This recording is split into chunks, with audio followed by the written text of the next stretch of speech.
The clay tablets recovered from the ancient Mesopotamian city of Nippur between 1888 and 1900 contained fragments of wisdom literature that offer glimpses into aspects of Sumerian life rarely preserved in the archaeological record.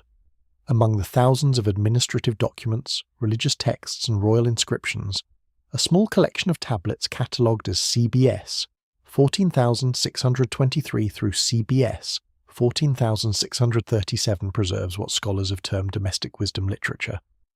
These fragmentary texts, dating to approximately 2100 BC during the Earthly period, contain practical advice regarding daily routines, household management, and the proper ordering of domestic life.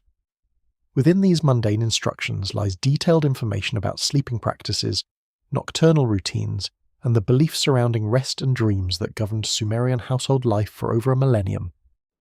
What makes these tablets particularly significant is their matter-of-fact documentation of sleeping arrangements, bedding materials, and nocturnal practices that differed substantially from modern assumptions about ancient living conditions. The texts describe sophisticated understanding of sleep hygiene, seasonal adjustments to sleeping environments, and the ritualized preparation of sleeping spaces that suggest the Sumerians approached rest with the same systematic precision they applied to agriculture, astronomy, and administration. Archaeological evidence from residential excavations at Uruk, and Lagash confirms many details preserved in these wisdom texts, revealing that Sumerian sleeping practices incorporated technological innovations, architectural features, and cultural traditions that created sleeping environments specifically designed to promote restorative rest while addressing the practical challenges of the Mesopotamian climate and the spiritual concerns that permeated every aspect of ancient life. The convergence of textual evidence and archaeological discoveries provides an unusually complete picture of how the world's first urban civilization approached the fundamental human need for sleep, revealing practices that balance practical necessity with religious obligation and demonstrating sophisticated understanding of environmental factors that influence sleep quality. The residential architecture of Sumerian cities reveals deliberate design principles specifically intended to create optimal sleeping environments within the constraints of mud brick construction and the extreme temperature variations of the Mesopotamian climate. Excavations conducted at the ancient city of between 1922 and 1934 by Sir Leonard Woolley uncovered extensive residential quarters that demonstrated standardized architectural features related to sleeping arrangements. The typical Sumerian house, whether belonging to wealthy merchants or modest craftsmen, incorporated a central courtyard surrounded by rooms arranged according to function, with sleeping chambers positioned to maximize air circulation during hot months while providing thermal mass for warmth during winter nights. The excavations at revealed that residential structures followed remarkably consistent planning principles across different social strata, with variations appearing primarily in size and material quality, rather than fundamental organizational concepts. Houses excavated in the residential quarter designated as Area AH by Woolley's team showed room arrangements that placed sleeping chambers on the second story when multi-level construction was employed, or in the coolest corner of ground-level structures when single-story design prevailed. The positioning of sleeping rooms relative to the central courtyard followed patterns that architectural analysis reveals were calculated to minimize direct sun exposure during afternoon hours, when heat accumulation reached maximum intensity. The mud brick walls of Sumerian houses typically measured between 40 and 60 centimeters in thickness, providing substantial thermal mass that moderated interior temperatures throughout the daily cycle. During summer months, these thick walls absorbed heat slowly during the day, preventing rapid temperature increases in interior spaces, then radiated stored warmth during evening hours, when exterior temperatures dropped sharply. Winter conditions reversed this thermal dynamic, with walls retaining daytime warmth well into cold nights. Sleeping chambers benefited particularly from this thermal regulation, as the gradual temperature changes created more stable sleeping environments than would have existed with thinner wall construction. Ventilation systems incorporated into residential architecture demonstrate sophisticated understanding of air movement principles. Small, high windows placed near ceiling level in sleeping chambers allowed hot air to escape while preventing direct sun penetration into interior spaces. These windows, typically measuring 20 to 30 centimeters square, were positioned on walls facing prevailing wind directions documented in Mesopotamian astronomical texts that tracked seasonal wind patterns. The combination of high ventilation openings and lower doorways created convective currents that drew cooler air from courtyard spaces through sleeping chambers, providing natural air conditioning during hot months. Archaeological evidence from houses excavated at Ur, Uruk, and Nippur reveals that sleeping chambers in wealthy households incorporated additional architectural refinements. Rooms designated for sleep in larger residences included plastered walls, finished with white gypsum that reflected available light, while creating smoother surfaces less hospitable to insects and easier to keep clean. Some sleeping chambers showed evidence of painted decoration, with fragments of pigmented plaster suggesting that walls displayed geometric patterns or possibly religious imagery intended to provide spiritual protection during vulnerable sleeping hours. The orientation of sleeping chambers within the overall house plan followed principles that balanced practical climate considerations with religious beliefs about auspicious directions. Tablet fragments from Nippur containing architectural planning texts indicate that sleeping rooms should face toward the rising sun when possible, allowing morning light to gradually illuminate spaces and facilitate natural waking. This Eastern orientation also held religious significance, as dawn represented the daily victory of light over darkness and the renewal of divine protection after the dangerous night hours. Floor treatments in sleeping chambers varied according to household wealth and regional building traditions. Excavations at Ur revealed that elite residences employed fired brick flooring in sleeping rooms, creating level, durable surfaces that could be swept clean and that provided some thermal insulation from ground moisture. Middle-class homes used packed earth floors covered with reed mats, while the poorest dwellings made do with simple compacted earth. The height of sleeping room floors relative to courtyard ground level also varied, with wealthier homes showing raised floor construction that elevated sleeping spaces above potential flooding during seasonal rains, and that created additional separation from ground-dwelling insects and vermin. The dimensions of sleeping chambers reflect the practical requirements of accommodating sleeping platforms plus circulation space. Typical sleeping rooms in middle-class Ur residences measured approximately 3 meters by 4 meters, providing sufficient space for a bed measuring roughly 1.8 meters by 1 meter, storage for bedding and personal items, and floor space for dressing and movement.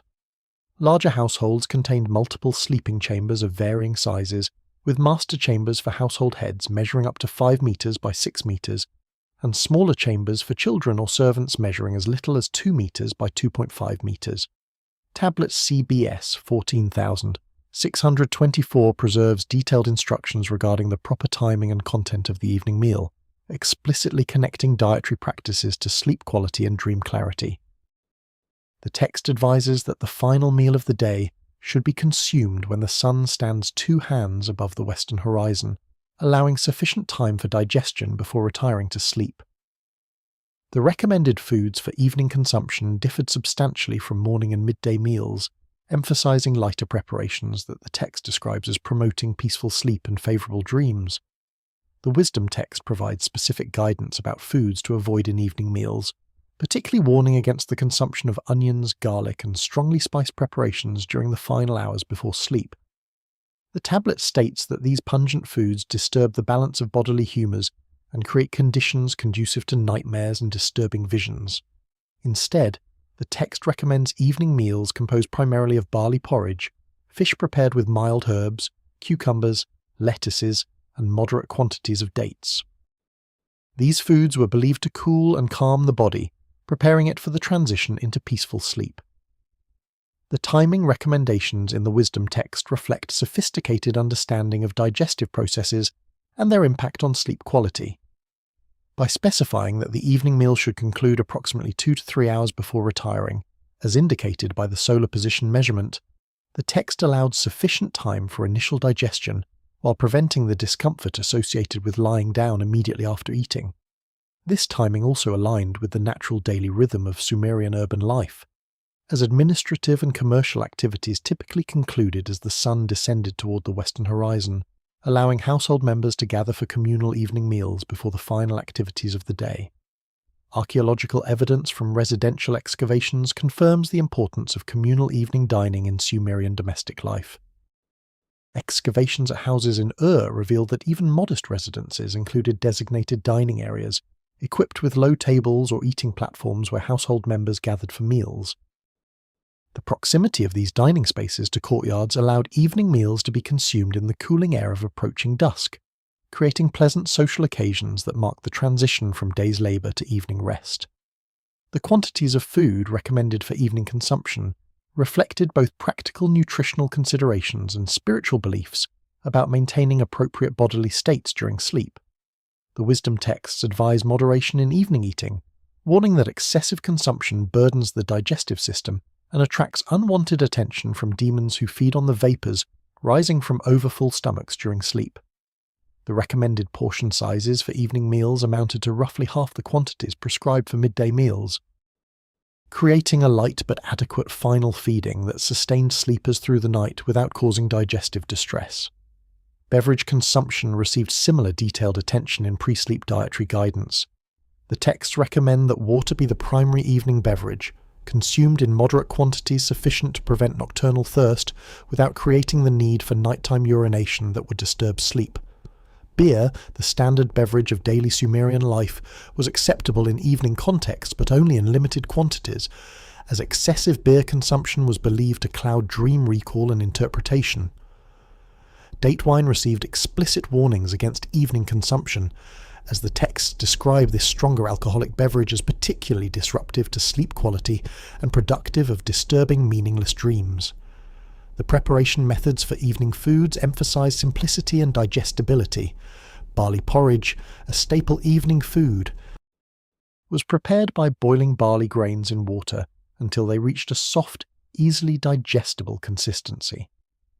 Fish for evening consumption was typically boiled or steamed rather than fried, avoiding the heavy oils that the texts describe as lying heavily in the stomach during sleep.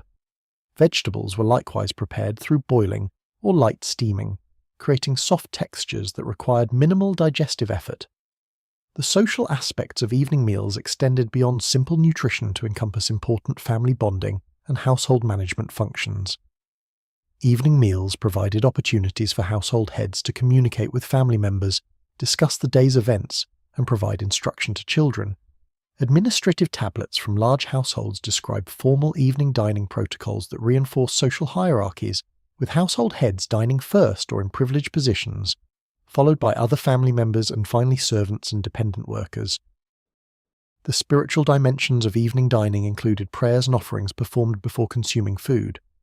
Religious texts describe brief rituals conducted before evening meals, in which small portions of food and drops of beverage were offered to household gods and ancestral spirits.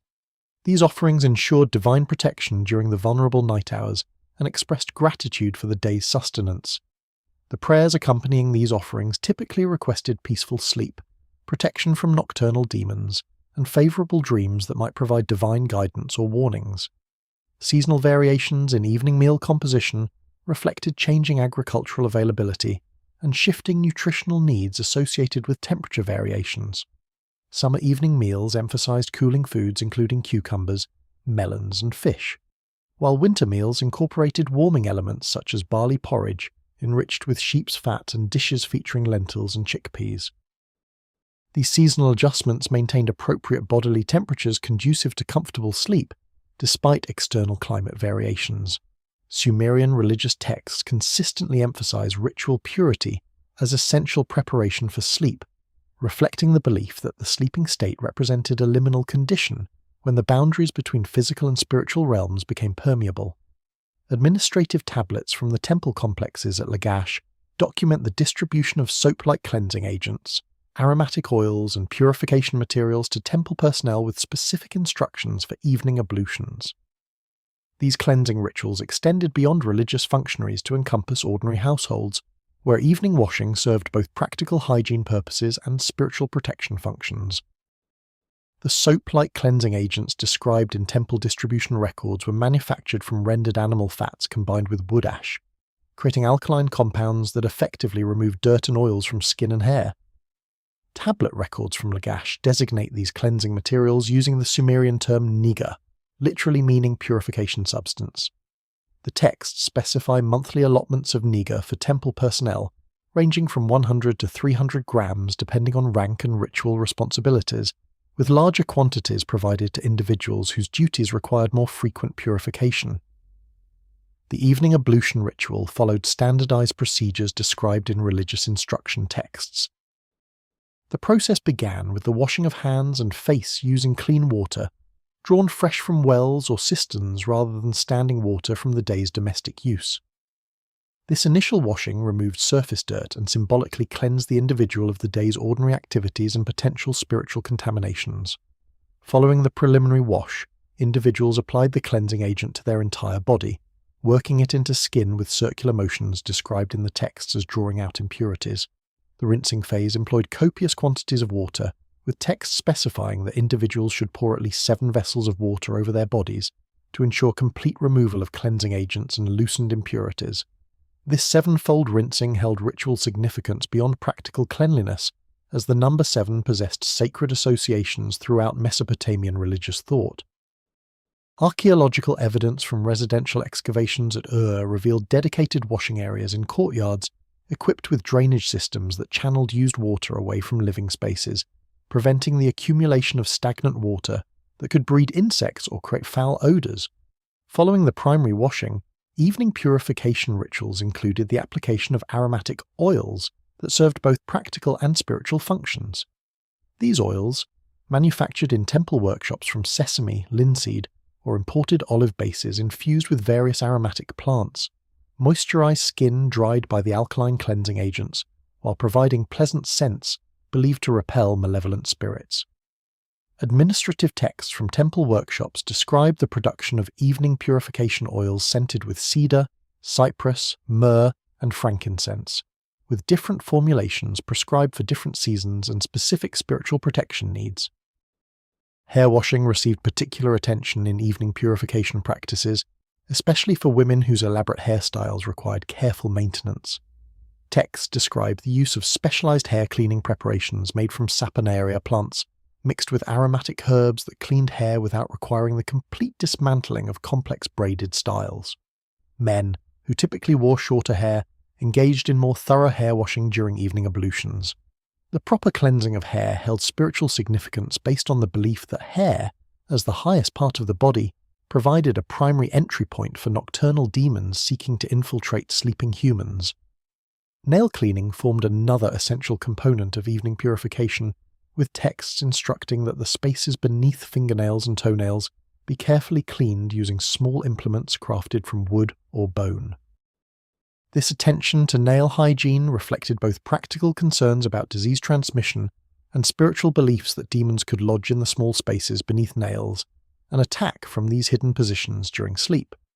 Archaeological excavations have uncovered small grooming tools consistent with these nail-cleaning implements in residential contexts throughout Mesopotamia.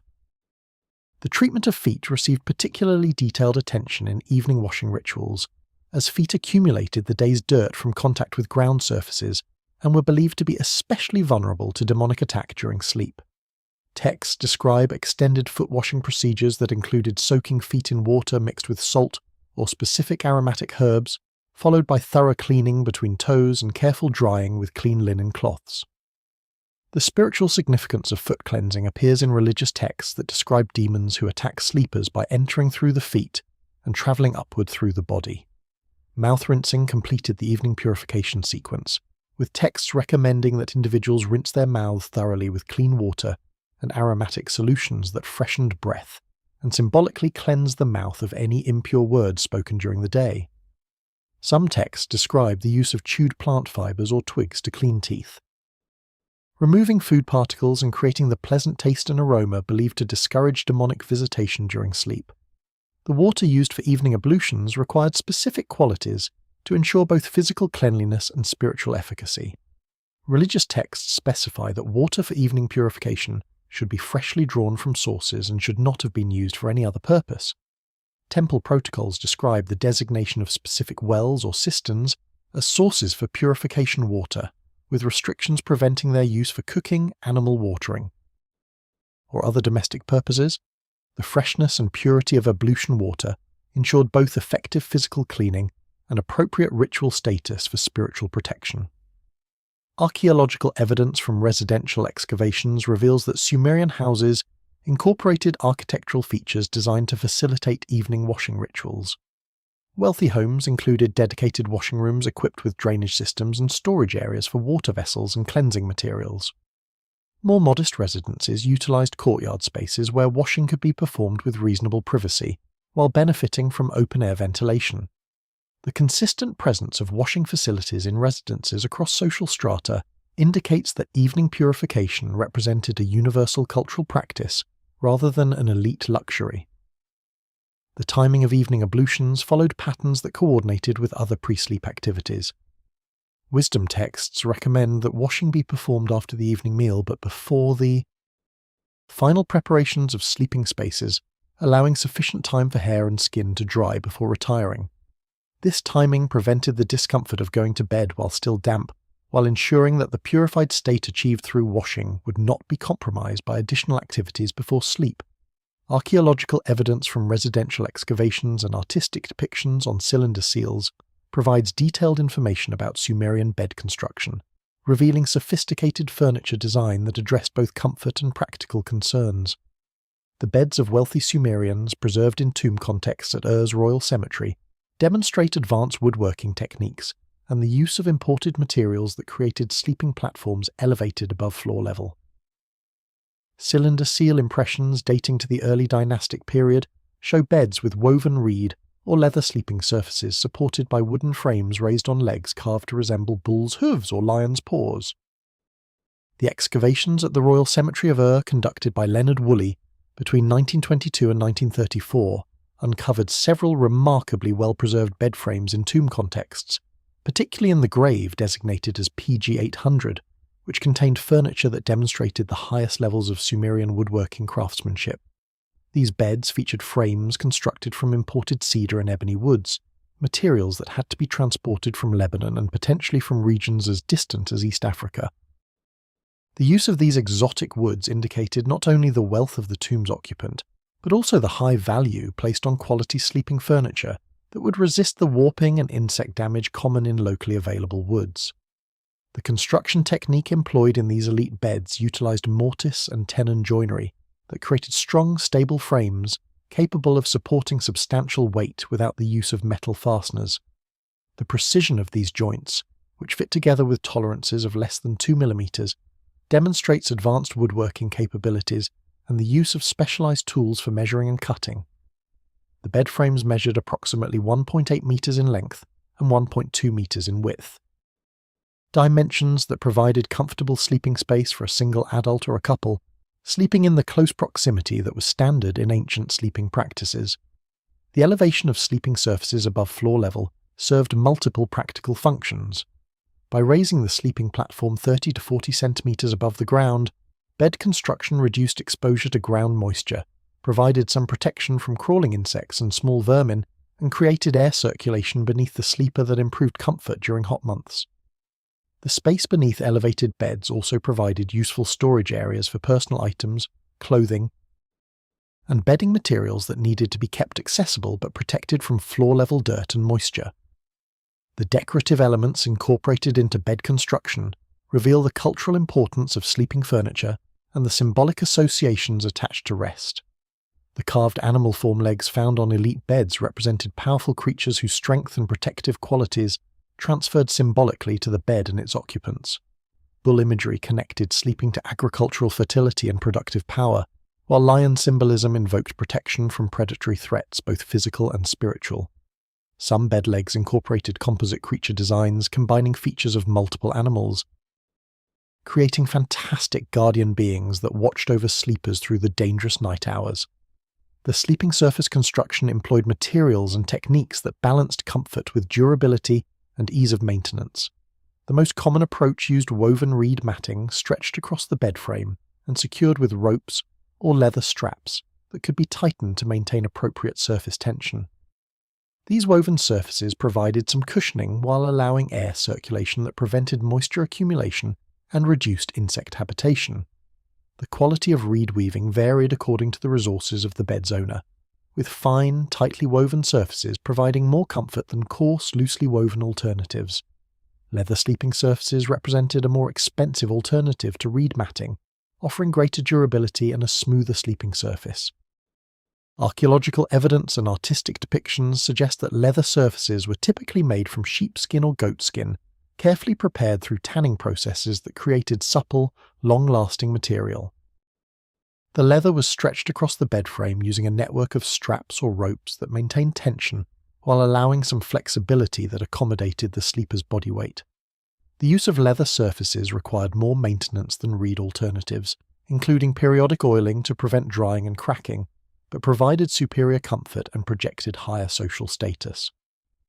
Beds of more modest construction employed simpler materials and techniques while maintaining the basic principle of creating elevated sleeping platforms. Common households used bed frames constructed from local woods, including palm, tamarisk, or acacia, materials that lacked the prestige of imported cedars but provided adequate structural strength when properly constructed. These simpler beds featured straight legs, rather than carved animal forms, and utilized more basic joinery techniques including rope lashings that bound frame components together. Despite their simpler construction, these everyday beds provided the essential benefits of elevation and defined sleeping surfaces that distinguish civilized rest from simply lying on the ground. The integration of storage capabilities into bed design reflects the space constraints of Sumerian domestic architecture and the practical needs of household organization. Some bed frames incorporated raised edges along the sides that prevented bedding from falling to the floor, while creating shallow storage wells where personal items could be kept within easy reach during sleep. More elaborate storage integration appeared in beds that included built-in chest compartments beneath the sleeping surface, accessible through hinged or removable panels that allowed secure storage of valuables, seasonal clothing, or extra bedding materials. The maintenance and longevity of beds represented significant concerns given the investment of resources and craftsmanship involved in their construction. Wisdom texts describe proper bed care, including regular inspection of joints for loosening, retightening of sleeping surface supports, treatment of wooden components with oils or resins to prevent insect damage, and replacement of worn sleeping surfaces. Well-maintained beds could serve for many years, potentially passing through multiple generations as valuable household possessions that embodied both practical utility and family continuity. The cultural significance of beds extended beyond their practical sleeping function to encompass their role in important life events and social rituals. Beds served as birthing locations where women laboured under the attendance of midwives, as sick beds where physicians treated the ill, and as deathbeds where individuals concluded their earthly existence. This association with life's pivotal transitions invested beds with sacred qualities that required proper ritual treatment and respectful handling. Religious texts describe purification rituals performed on beds after births or deaths, cleansing ceremonies that restored the furniture's suitability for normal sleeping use. Cuneiform, administrative texts from textile workshops attached to temple complexes document the production of specialized sleeping textiles that varied according to seasonal requirements and social status. Tablet catalogued as TM75 G1427 from the archives of Ebla describes the manufacture of summer sleeping coverings using lightweight linen fabrics, while winter bedding incorporated wool textiles of varying weights and qualities. The texts distinguish between multiple categories of sleeping textiles, including base coverings placed directly on sleeping surfaces, intermediate layers for temperature regulation, and upper coverings that provided warmth and protection. The production records from Ebla reveal sophisticated textile manufacturing operations that produce sleeping textiles in standardized dimensions and qualities appropriate to different uses and social ranks. Summer sleeping coverings, designated as garda in the Sumerian textile terminology, measured approximately 2 meters by 1.5 meters, providing sufficient coverage for a single sleeper or a couple, while using lightweight linen fibers that promoted cooling through enhanced air circulation. The weaving specifications for these summer textiles called for relatively loose weaves, with thread counts of approximately 15 to 20 threads per centimeter, creating fabrics that allowed air movement while providing modest covering. Winter bedding textiles employed wool fibers processed through multiple stages of cleaning, combing, and spinning that created yarns of varying thicknesses appropriate to different textile applications. The base layer wool textiles, placed directly on sleeping surfaces, used medium-weight yarns woven into fabrics measuring approximately 2 meters by 1.6 meters. These base layers provided some cushioning while creating an insulating barrier between sleepers and the underlying bed surface. The weaving specifications for winter base layers called for tighter weaves, with thread counts of 25 to 30 threads per centimeter, creating denser fabrics that trapped body heat more effectively than summer alternatives. Intermediate bedding layers serve temperature regulation functions, providing adjustable insulation that could be added or removed according to nightly temperature variations and individual comfort preferences. Administrative texts describe the production of intermediate wool blankets in 3 standard weights designated as light, medium, and heavy, with the distinctions based on yarn thickness and weaving density. Light intermediate blankets used fine wool yarns, woven into fabrics approximately 1.8 meters by 1.3 meters, suitable for cool but not cold nights. Medium-weight blankets employed heavier yarns and denser weaves, while heavy blankets combined the thickest yarns with the tightest weaving to create substantial insulation for the coldest winter nights. Upper coverings provided the outermost layer of bedding systems, protecting sleepers and underlying textile layers from dirt, dust, and incidental contact. These top covers were manufactured from both linen and wool depending on seasonal use and owner preferences. Summer top covers used fine linen fabrics that provided light protection while maintaining the cooling benefits of linen fibers. Winter top covers employed wool textiles that contributed additional insulation while creating attractive surfaces that displayed the household's wealth and textile craftsmanship. Some upper coverings incorporated decorative elements including coloured stripes, geometric patterns, or embroidered designs that transformed functional textiles into status markers. The quality distinctions in sleeping textiles corresponded directly to social hierarchies, with administrative texts specifying different textile grades for different population categories.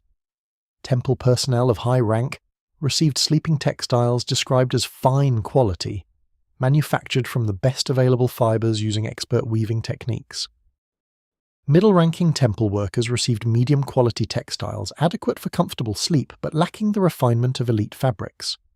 Lower-status workers and slaves received basic-quality sleeping textiles manufactured from coarser fibers and simpler weaving, providing functional covering without aesthetic refinement. The color treatments applied to sleeping textiles ranged from undyed natural fibers to elaborately dyed fabrics that displayed vibrant hues. Elite sleeping textiles incorporated expensive dyes, including royal purple derived from murex shellfish, deep reds from madder root, and brilliant blues from indigo plants. These colored textiles required substantial investment in dye materials and processing labor, making them luxury goods accessible only to wealthy households. Common sleeping textiles typically remained in natural fiber colors or received treatment with less expensive dyes that produced browns, yellows, and muted reds from locally available plant materials. The dimensions of sleeping textiles reflect the practical requirements of covering sleeping bodies while accommodating the sleeping practices common in Sumerian culture. The standard dimensions of approximately 2 meters in length provided adequate coverage for individuals of typical height, while widths of 1.3 to 1.6 meters allowed single sleepers to wrap textiles partially around their bodies or permitted couples to share coverings. The relatively modest widths of sleeping textiles aligned with the close sleeping proximity practiced in ancient households where married couples and family members typically slept in close physical contact rather than spread across large sleeping surfaces. Seasonal storage of sleeping textiles represented an important aspect of household management, as the substantial investment in multiple sets of bedding required proper care to ensure longevity.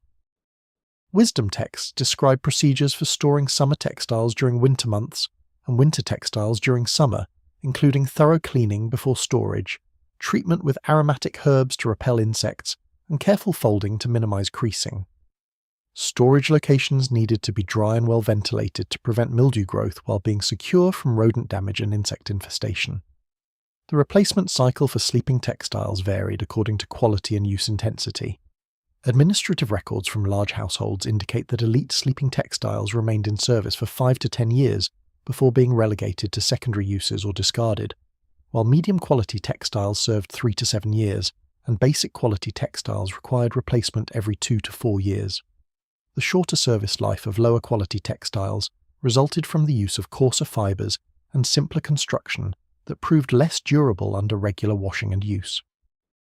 Worn sleeping textiles found secondary applications as cleaning cloths, padding materials, or raw material for recycled textile production.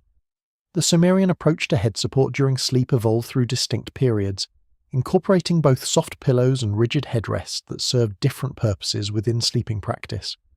Early dynastic artistic depictions show the use of carved stone or wooden headrests, similar to those found in Egyptian contexts, designed to elevate the head while preserving elaborate hairstyles and protecting the neck. Later periods saw the development of stuffed pillows filled with wool, plant fibers, or feathers that provided softer support while maintaining the ritualized positioning of the head during sleep. Archaeological evidence from the early dynastic period, approximately 3000 to 2300 BC, reveals the use of carved headrests manufactured from limestone, alabaster, and various hardwoods. These headrests, discovered in burial contexts at sites including Ur, Kish, and Nippur, featured curved upper surfaces designed to cradle the neck while elevating the head approximately 10 to 15 centimeters above the sleeping surface. The carved supports typically measured 20 to 25 centimeters in length, 12 to 15 centimeters in width, and 8 to 12 centimeters in height, creating standardized dimensions that accommodated the anatomical requirements of adult sleepers. The functional advantages of rigid headrests extended beyond simple head elevation to include the preservation of elaborate hairstyles that required substantial time and effort to create. Sumerian artistic depictions show both men and women wearing complex braided styles, decorated with beads, ribbons, and metallic ornaments that would have been damaged or destroyed by sleeping directly on soft surfaces. The use of headrests allowed sleepers to maintain these hairstyles overnight, avoiding the need for complete reconstruction each morning. The curved surface of headrests supported the neck, while keeping hair arrangements elevated away from contact with bedding materials. The spiritual dimensions of headrest use appear in religious texts that describe the head as the seat of consciousness and the primary point of vulnerability to demonic attack during sleep. The elevation of the head above the body was believed to provide some protection against demons who travelled close to the ground and attacked from below. Some headrests incorporated protective inscriptions or carved imagery depicting guardian deities, apotropaic symbols, or sacred animals whose presence warded off malevolent spiritual forces. These decorated headrests served dual functions as practical sleeping equipment and protective amulets. The transition from rigid headrests to soft pillows occurred gradually during the late 3rd and early 2nd millennium BC, with both forms coexisting in Sumerian sleeping practices. Administrative texts from the Ur-3 period describe the production of stuffed pillows using leather or heavy linen casings filled with various materials. The most luxurious pillows employed wool filling, with high-quality examples using fine, carefully cleaned and carded wool that created soft, resilient support. Middle-quality pillows utilized coarser wool or combinations of wool and plant fibers including processed flax, cotton when available from trade, or reed down collected from marshland plants. The dimensions of soft pillows varied more than standardized headrests, with sizes ranging from small pillows measuring approximately 30 centimeters by 25 centimeters to larger versions measuring 50 centimeters by 40 centimeters. The thickness of pillows when fully stuffed ranged from 8 to 15 centimeters, providing head elevation comparable to rigid headrests, while offering the comfort advantages of conforming to individual head and neck contours. The amount of filling material and the tightness of stuffing determined pillow firmness, with preferences varying according to individual comfort requirements and sleeping positions. The maintenance of soft pillows required regular attention to preserve their functionality and hygiene. Wisdom texts describe periodic restuffing procedures to replace filling materials that had compressed or degraded through use. The casings required washing to remove accumulated oils and dirt, with instructions specifying that casings should be thoroughly dried in sun before refilling to prevent mildew growth. Some texts recommend the addition of aromatic herbs to pillow filling, including dried lavender, chamomile, or local aromatic plants believed to promote restful sleep while providing pleasant scents and deterring insects. The positioning of the head during sleep held significance beyond comfort considerations, incorporating beliefs about proper bodily alignment and spiritual protection. religious texts recommend sleeping on the right side with the head elevated and turned slightly toward the east, the direction of sunrise and divine renewal. This sleeping position was believed to facilitate proper bodily function, promote clear breathing, and align the sleeper with cosmic forces associated with light and protection. Some texts warn against sleeping face down or with the head positioned toward the west, orientations associated with death and the underworld. The use of multiple pillows or combinations of headrests and pillows appears in artistic depictions of elite sleeping arrangements. Cylinder seal impressions show sleeping figures with their heads supported by stacked cushions or pillows of varying sizes, creating elevated, semi-reclined positions rather than fully horizontal sleeping postures. This elevated positioning may have addressed practical concerns about breathing difficulties, digestive comfort after evening meals, or the prevention of nocturnal congestion. The social prestige associated with elaborate sleeping arrangements included the display of multiple high-quality pillows that demonstrated household wealth and access to luxury goods. The symbolic associations of pillows extended into ritual and ceremonial contexts beyond ordinary sleeping use. Marriage ceremonies involved the presentation of pillows as gifts from groom's family to bride, symbolizing the provision of comfort and care within the marital relationship. Funerary practices included the placement of pillows in burial contexts, providing comfort for the deceased in their eternal sleep. These ritual applications of pillows invested the objects with cultural meanings that transcended their practical functions. The challenge of protecting sleepers from mosquitoes and other nocturnal insects receives extensive attention in Sumerian domestic wisdom texts. Reflecting the serious health threats posed by insect-borne diseases in the marshy environment of southern Mesopotamia. Tablet CBS 14,626 describes the construction and use of sleeping enclosures, made from finely woven reed mats or linen netting that created physical barriers against flying insects while allowing air circulation. Archaeological evidence from Ur includes bronze hooks embedded in bedroom walls at heights, consistent with suspension points for these protective enclosures. The marshy landscape of southern Mesopotamia created ideal breeding conditions for mosquitoes, flies, and other biting insects that posed both nuisance and health threats to human populations. The seasonal flooding of agricultural fields and the extensive irrigation canal systems that characterized Sumerian agriculture provided standing water habitats where mosquito populations flourished. Particularly during the warm months between late spring and early autumn, the concentration of human populations in dense urban settlements offered abundant feeding opportunities for these insects, creating conditions where protection during vulnerable sleeping hours became essential for comfort and disease prevention.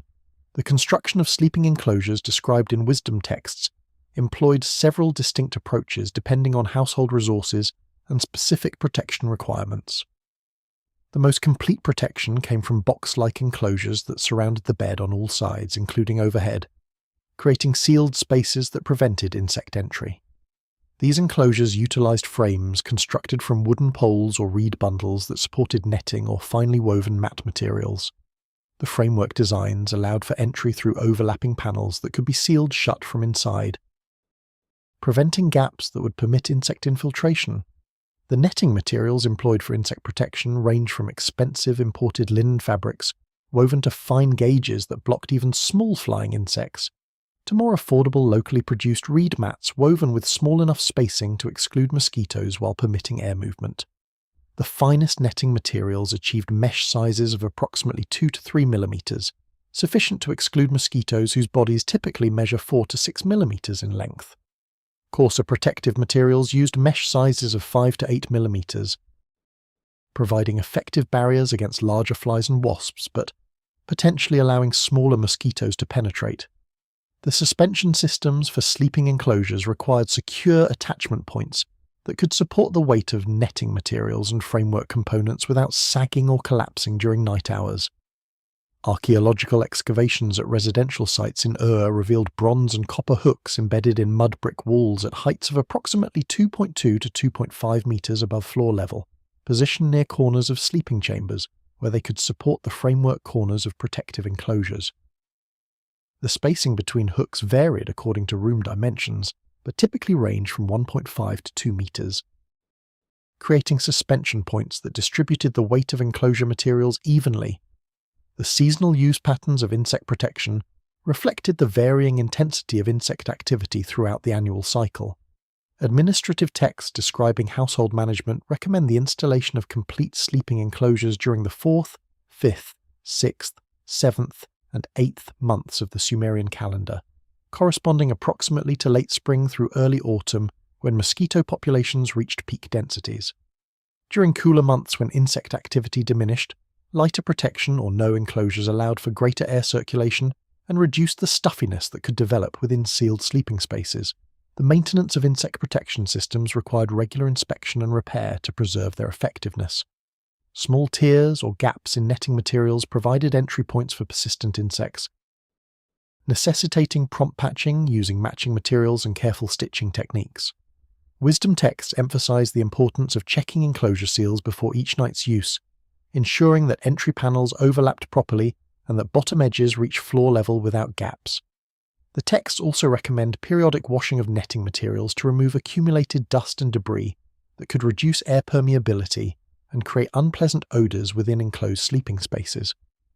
The combination of physical barriers with chemical repellents created multi-layered insect protection systems. Administrative texts from temple workshops describe the production of aromatic compounds burned in small censers or applied to bedding materials that repelled flying insects through their strong scents. These repellent preparations incorporated materials including crushed cedar bark, cypress needles, certain aromatic herbs native to the region, and imported frankincense or myrrh when available. The burning of these materials in sleeping chambers before retiring filled the air with smoke and scent that discouraged insect entry while providing the additional benefit of pleasant aromas that enhanced sleeping comfort. The application of insect-repelling oils directly to exposed skin provided personal protection that complemented architectural barriers. Medical texts describe preparations combining sesame or linseed oil bases with crushed garlic, specific bitter herbs, or other plants whose scents or chemical properties deterred biting insects. These topical applications required reapplication during night hours if individuals awakened, as the effectiveness diminished over time through absorption and evaporation. The texts recommend particular attention to ankles, wrists, neck, and face, body areas typically exposed during sleep and preferentially targeted by mosquitoes. The social distinctions in insect protection capabilities reflected broader patterns of wealth inequality in Sumerian society. Wealthy households afforded fine linen netting, elaborate framework systems, and abundant supplies of aromatic repellents that provided comprehensive protection from insect annoyance. Common households made do with coarser reed mat enclosures or partial barriers that reduced but did not eliminate insect contact. The poorest members of society lacked resources for any specialized insect protection, relying instead on sleeping in smoke-filled areas or simply enduring insect bites as unavoidable aspects of nightly rest. The health consequences of inadequate insect protection appear in medical texts that describe fevers, weakness, and recurring illnesses associated with insect bites. While Sumerian medical understanding did not recognize the specific disease transmission mechanisms of mosquito-borne illnesses, empirical observations connected insect exposure with certain types of sickness. Medical treatments for insect bite complications included topical applications of healing ointments, oral medications to reduce fever, and extended rest periods to allow recovery. The texts emphasize prevention through proper insect barriers as preferable to treating the consequences of insect-transmitted diseases. The transition from daylight to sleeping darkness involves systematic procedures for managing artificial lighting that balance practical illumination needs with fuel economy and fire safety concerns. Sumerian households used oil lamps fueled by sesame or linseed oil, placed in specific locations according to both practical requirements and ritual prescriptions. Wisdom texts describe the proper positioning of lamps during evening activities and their gradual extinguishing as household members retired, with instructions specifying which lamps should remain burning through the night for safety and which should be carefully extinguished to conserve fuel. The oil lamps employed in Sumerian households consisted of ceramic vessels manufactured in standardized forms that evolved gradually over the long span of Mesopotamian civilization. The typical lamp design featured a shallow bowl approximately 8 to 12 centimeters in diameter with a pinched rim that created a spout where the wick extended from the oil reservoir. The bowls held sufficient oil to burn for approximately 4 to 6 hours depending on wick size and oil quality, providing illumination through evening activities without requiring frequent refilling. Archaeological excavations have recovered thousands of these lamps from residential contexts, with variations in size, decoration, and manufacturing quality reflecting the social status of their users. The fuel oils used in lamps came primarily from sesame cultivation, with sesame oil representing the most common illumination fuel throughout Mesopotamian civilization.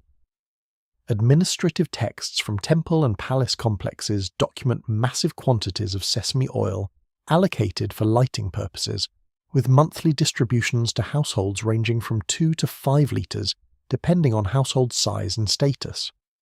Linseed oil provided an alternative fuel source, particularly in regions where sesame cultivation was less productive or during periods when sesame harvests fell short of demand.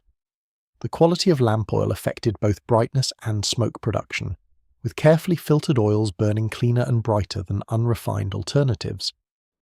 The wicks used in oil lamps consisted of twisted plant fibers, typically processed flax, hemp, or reed pith prepared through specific treatments that optimized burning characteristics. The thickness of wicks determined both the brightness of flame and the rate of oil consumption, with thicker wicks producing brighter light but consuming fuel more rapidly. Wisdom texts recommend matching wick size to specific lamp uses, employing thick wicks in lamps used for detailed work or social activities requiring good visibility, and thinner wicks in lamps intended primarily for safety illumination through night hours. The positioning of lamps during evening hours followed patterns that provided illumination where needed while minimizing fire hazards. Lamps used during evening meal preparation and consumption were placed on stable surfaces near dining areas, elevated above floor level to prevent accidental tipping, but positioned to illuminate food preparation and eating activities. Lamps supporting evening textile work, tool maintenance, or other household tasks were positioned near work areas, with attention to preventing shadows that would interfere with detailed activities. The texts warn against placing lamps near bedding materials, hanging textiles, or other flammable materials that could ignite from proximity to open flames. The gradual extinguishing of lamps as evening progressed towards sleep time followed systematic protocols that ensured safety while reducing fuel consumption. Wisdom texts describe a sequence in which lamps in outer areas of houses were extinguished first, followed by lamps in common areas, with only essential nighttime lamps remaining lit in sleeping chambers and near house entrances. This progressive darkening of living spaces aligned with the natural human transition towards sleep, reducing stimulation and signalling the approach of rest time.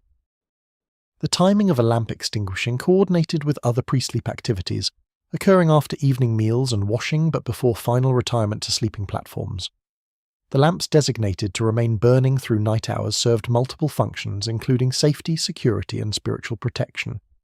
A small lamp positioned near the house entrance provided minimal illumination that enabled safe movement if household members needed to rise during night hours, while also creating visible evidence of occupation that might deter potential intruders. In sleeping chambers, a small lamp burning at minimal brightness provided orientation for nighttime waking, while serving spiritual functions as a deterrent to demons who were believed to prefer complete darkness for their predatory activities.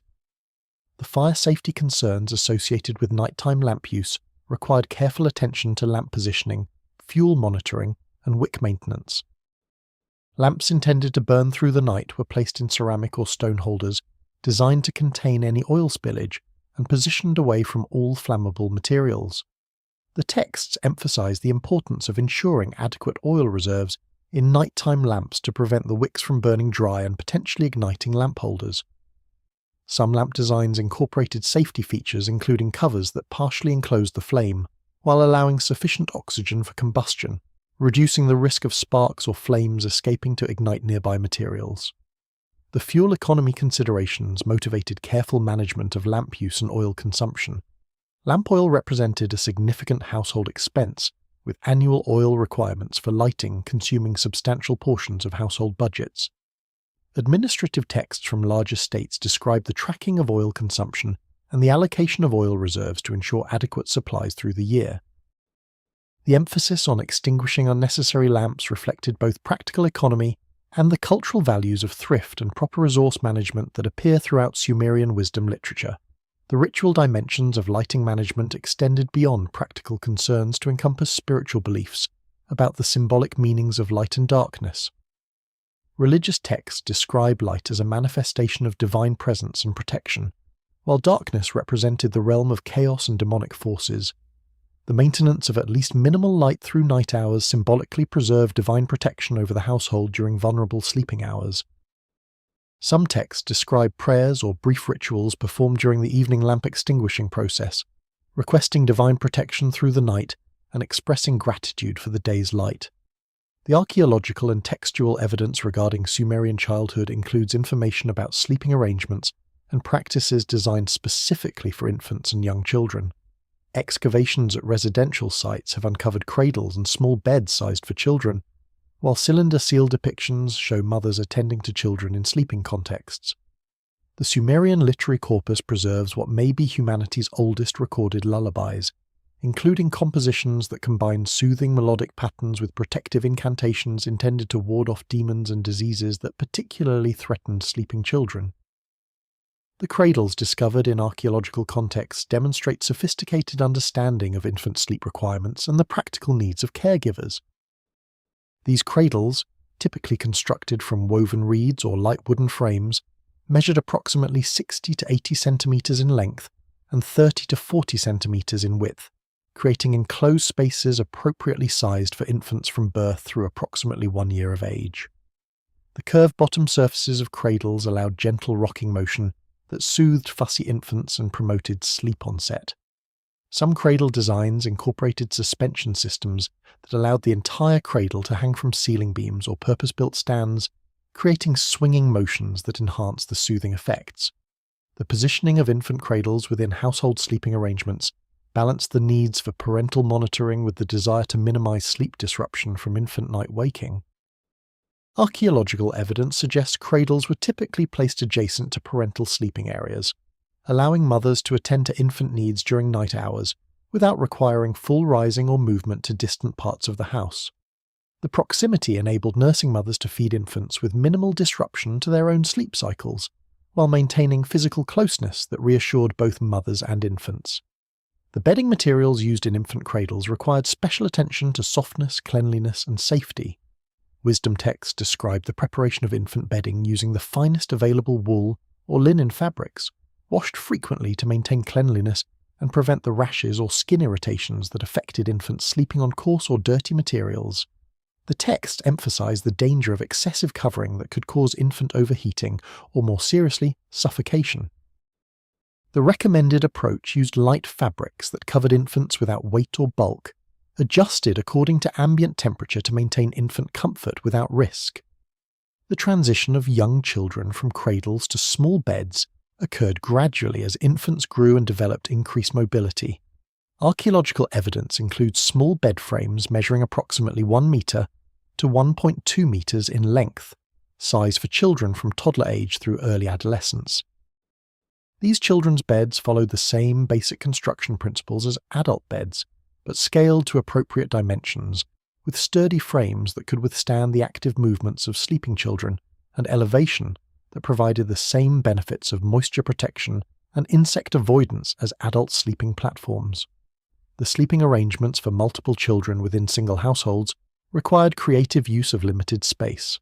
Shared sleeping platforms accommodated siblings sleeping together, with bed dimensions expanded to approximately 1.5 meters in width to provide adequate space for 2 or 3 children. Alternative approaches use stacked sleeping platforms in vertical arrangements that maximized floor space efficiency while providing individual sleeping surfaces for multiple children. These practical sleeping arrangements also served social functions, teaching children cooperative behaviors and creating sibling bonds through shared nighttime experiences. The lullabies preserved in Sumerian literary texts demonstrate the cultural importance of soothing songs in managing infant sleep and protecting children through dangerous night hours. The composition known as the Lullaby for a Son, preserved on tablets from Nippur dating to the Old Babylonian period, exemplifies this genre through its combination of gentle, repetitive musical patterns with protective incantations. The text addresses various demons and diseases by name, commanding them to depart from the sleeping child and threatening them with divine punishment if they persist in harmful intentions. The musical characteristics of lullabies, though impossible to fully reconstruct from cuneiform notation, can be inferred from textual descriptions and comparative analysis of traditional lullabies from related cultures. The texts emphasize repetitive melodic patterns, gentle rhythmic structures, and limited pitch ranges appropriate for maternal singing voices. The repetitive nature of lullabies served both musical and magical functions, with the cyclical return of melodic and textual phrases believed to create protective circles around sleeping children that demons could not penetrate. The protective incantations embedded within lullabies address specific threats to child health that concerned Sumerian parents. The demon Lamashtu received particular attention in protective lullabies, as this female demon was believed to target infants and young children, stealing them during sleep or afflicting them with deadly diseases. The lullabies commanded Lamashtu to depart, invoked protective deities to guard the child, and described the child as under divine protection that rendered it immune to demonic attack. The combination of musical soothing and magical protection created comprehensive approaches to managing infant sleep while addressing parental anxieties about childhood mortality. The evening routine surrounding child sleep incorporated practices designed to promote restful sleep and establish healthy sleep patterns. Wisdom texts describe consistent bedtime schedules for children, with retirement times aligned to natural light cycles and adjusted according to child age. Younger children retired earlier than older siblings, creating staggered household sleeping schedules that allowed parental attention to individual child needs. The texts emphasize the importance of calm, quiet, pre-sleep periods for children, avoiding stimulating activities that would make settling difficult. The organization of sleeping spaces within Sumerian households reflected complex social structures regarding marriage, sexuality, and family organization. Legal texts and marriage contracts from various periods provide information about the allocation of sleeping chambers and the rights of wives regarding private sleeping spaces. Architectural evidence from wealthy households shows the development of discrete sleeping chambers that provided privacy for married couples, while more modest homes employed portable screens or curtains to create temporary private spaces within shared rooms. The legal frameworks governing marital sleeping arrangements appear in marriage contracts from various periods of Mesopotamian civilization, with provisions specifying the husband's obligations to provide appropriate sleeping accommodations for his wife. Contracts from the Old Babylonian period describe the allocation of specific rooms within houses as the private chambers of wives, spaces where husbands could visit but which remained under wifely control for storage, personal activities, and sleeping. These contractual provisions protected wives' rights to privacy and personal space within marital relationships, while establishing expectations for intimate access. The architectural development of discrete sleeping chambers in wealthy households represents a significant evolution from earlier patterns in which most household members slept in common areas. Excavations at Ur revealed houses dating to the Ur-3 and Old Babylonian periods that included rooms clearly designed as private sleeping chambers, identified through their interior location away from public areas, their modest size appropriate for sleeping rather than social activities, and their architectural features including door locks and restricted access. These private chambers measured approximately 3 meters by 3.5 meters, providing adequate space for a bed, storage furniture, and minimal circulation area. The positioning of marital sleeping chambers within house plans followed principles that balanced privacy requirements with social propriety. Private chambers were typically located in the interior positions, accessible only by passing through other household spaces, preventing direct access from public areas and ensuring that visitors could not inadvertently intrude upon private spaces. The interior location also provided acoustic insulation that prevented intimate sounds from being heard in public areas of the house, protecting marital privacy while maintaining the social decorum expected in Sumerian culture. The furnishing of marital sleeping chambers included storage furniture for personal possessions, clothing, and the specialized textiles associated with intimate life. Administrative texts describe the provision of wooden chests, ceramic storage vessels, and wall niches within sleeping chambers that held cosmetics, jewelry, intimate garments, and the oils and perfumes used in marital relationships. The quality and quantity of chamber furnishings reflected household wealth, with elite chambers containing elaborately carved furniture and abundant storage, while modest chambers made do with simple storage solutions. The use of portable screens and curtains in more modest households created temporary private spaces within shared sleeping areas. These movable partitions, constructed from wood frames supporting woven reed mats or textile panels, could be positioned around sleeping platforms to create visual and acoustic barriers that provided modest privacy during intimate moments. The portability of these partitions allowed for flexible space use, with screens deployed during evening and night hours then removed during day to allow full use of limited interior space. The rights of wives to refuse access to marital sleeping chambers appears in legal texts addressing divorce and marital conflict. These documents indicate that wives possessed some autonomy regarding the intimate use of sleeping spaces, with provisions protecting women from unwanted access in certain circumstances, including periods of ritual impurity, illness, or documented marital conflict. The legal recognition of these rights represented significant protections for women within the patriarchal structure of Sumerian society. The sleeping arrangements of polygamous households required additional complexity to manage relationships between multiple wives and their husband. Legal texts from periods when polygamy was practiced describe the allocation of separate sleeping chambers to different wives, with provisions specifying the husband's rotation among these chambers or the superior status of first wives who maintained privileged access to the primary marital chamber. These arrangements balanced the practical management of multiple relationships with the emotional and social dynamics of polygamous family structures. Administrative documents from large households and temple complexes detail the provision of sleeping accommodations for servants and enslaved workers, revealing hierarchical distinctions in sleeping arrangements that reflected social status while addressing basic needs for rest. Temple archive tablets describe the allocation of sleeping mats, coverings, and designated sleeping areas for workers engaged in various institutional activities. The quality and quantity of bedding materials provided to dependent workers varied according to their specific roles, skill levels, and the economic resources of their employers.